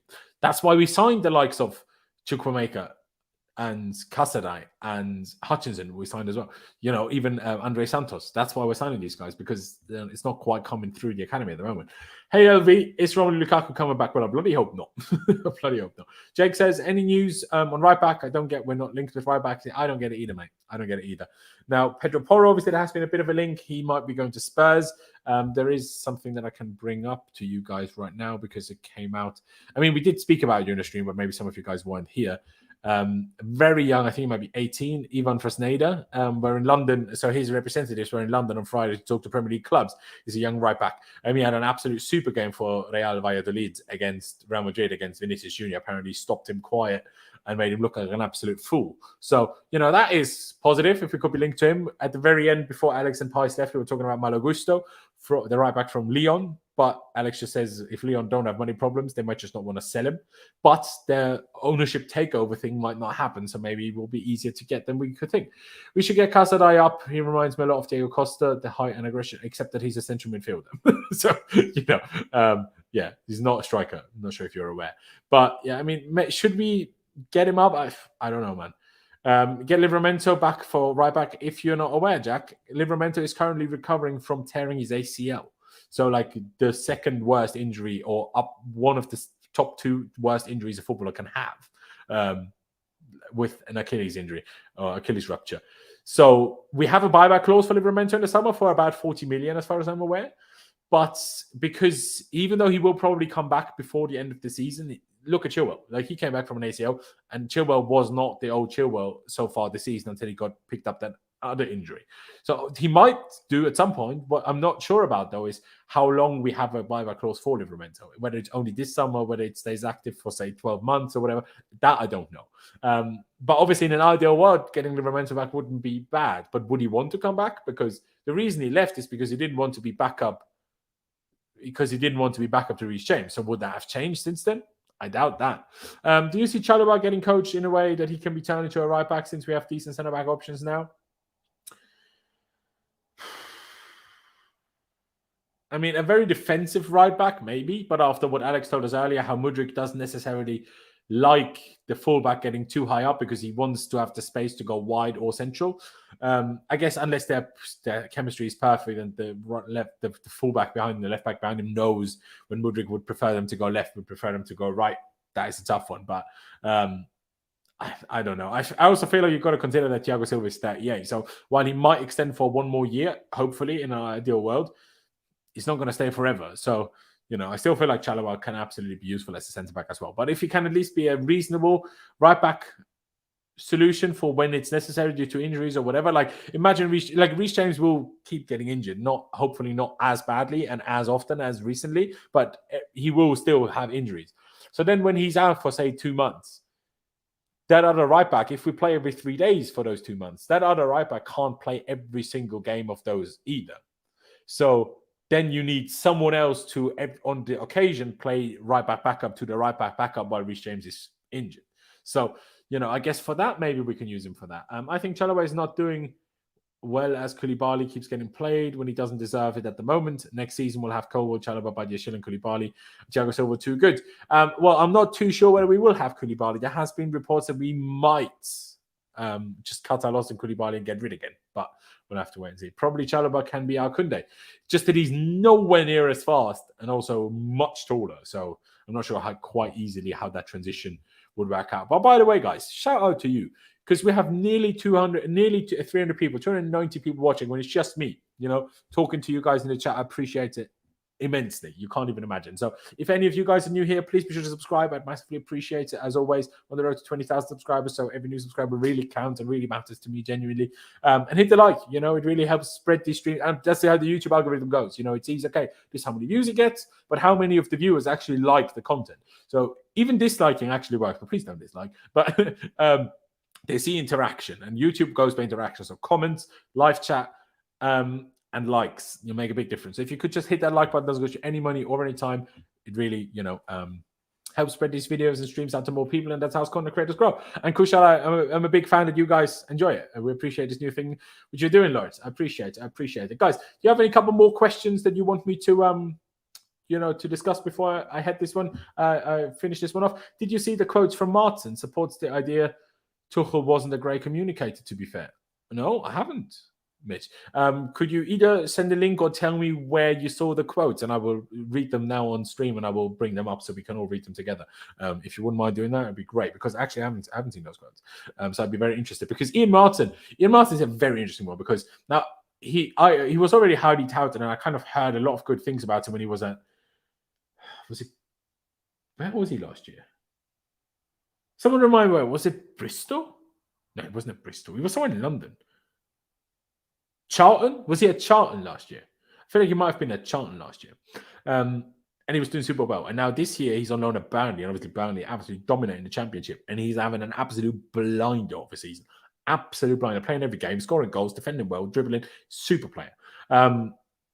So, makes you question, why did we spend so much money on Cucurella when we had that?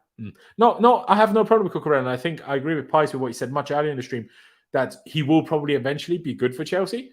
It's just taking a bit longer than we would like, and he's also not offensively as good as we would like our fullbacks to be. Again, we have Reece James, but it's a problem when Reece James isn't there. When Reece James is there, we don't need our left-sided left back to be as offensively impotent. Coventry? Nah, I don't think it was Coventry. I think it was a red badge. That's what made me think Bristol, but then I think it was in London, so that's why I said Charlton, because Charlton is in London, isn't it? Charlton is not in London, but close anyway. That's what I'm trying to say. Ian Martin on staying at Chelsea this season. You also have to be lucky with the coach. With Tuchel, I had a lesser relationship than with Lampard, for example. Well, yeah, but is it either Tuchel being not as good of a communicator, or was it Coventry? Okay, if two people saying Coventry, then I might be wrong. But yeah, Ian Martin, doesn't necessarily mean that Tuchel is a bad communicator, or maybe just Lampard rated him higher. I don't know. Just Mourinho taking a dig at us with the Mudryk deal, did he? Fuck off, Jose. He was happy with my year at Coventry, though. But as soon as I sensed I was not going to play a role at Chelsea again, you probably continue. I have found the link. You have found the link. What? Jake, the link. What did you find? And Mitch, if you continue, if you put, you can. Well, maybe not. But if I put a comment that's too long in here, it just auto sends it as 2 comments. But I'm obviously in StreamYard, not on the YouTube live chat, so maybe a bit different. But yeah, how many likes do we have? 139. So you're doing well, guys. But I will still say we have nearly 300 people watching. We can get to at least 200 likes. Come on, do me a favor. Just go down below, hit that like button.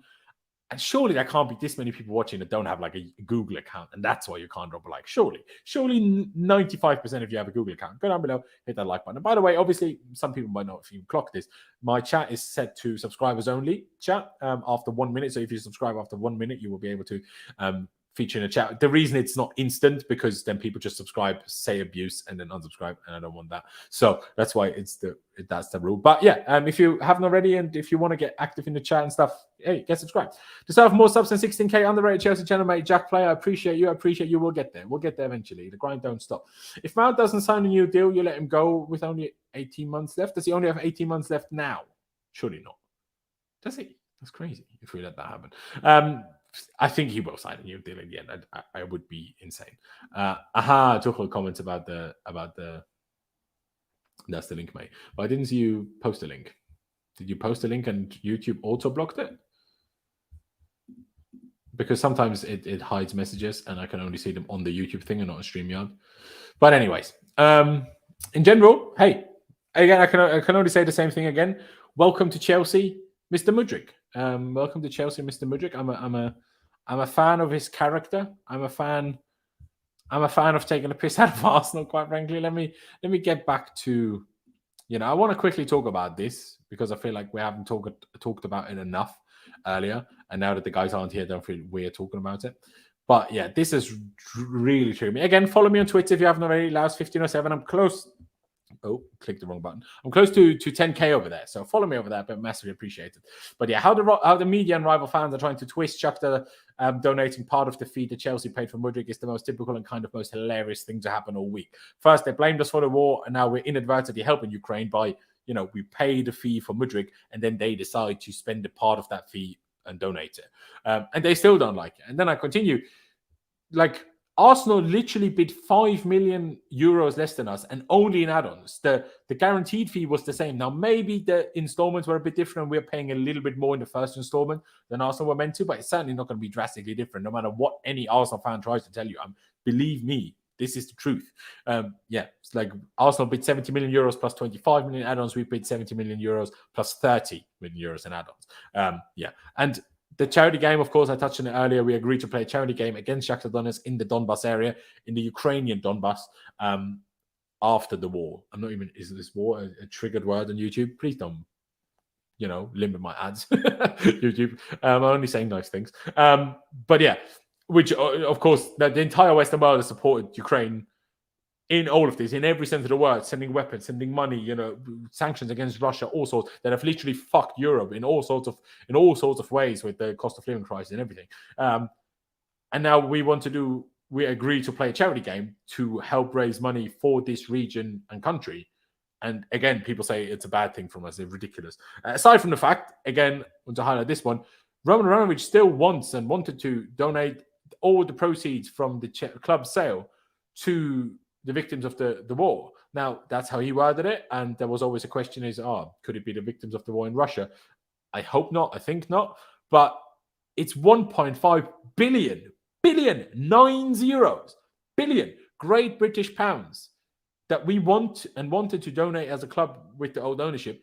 And the reason it hasn't been donated is the British government. They still hold the money in a frozen bank account and haven't done nothing with it since the club was sold in May or June.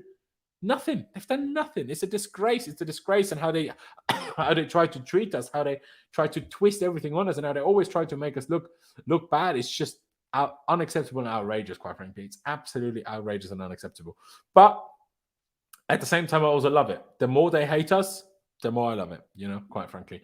To be honest, we overpaid Mudryk considering he hasn't played a lot. If Potter wanted him, he must be good.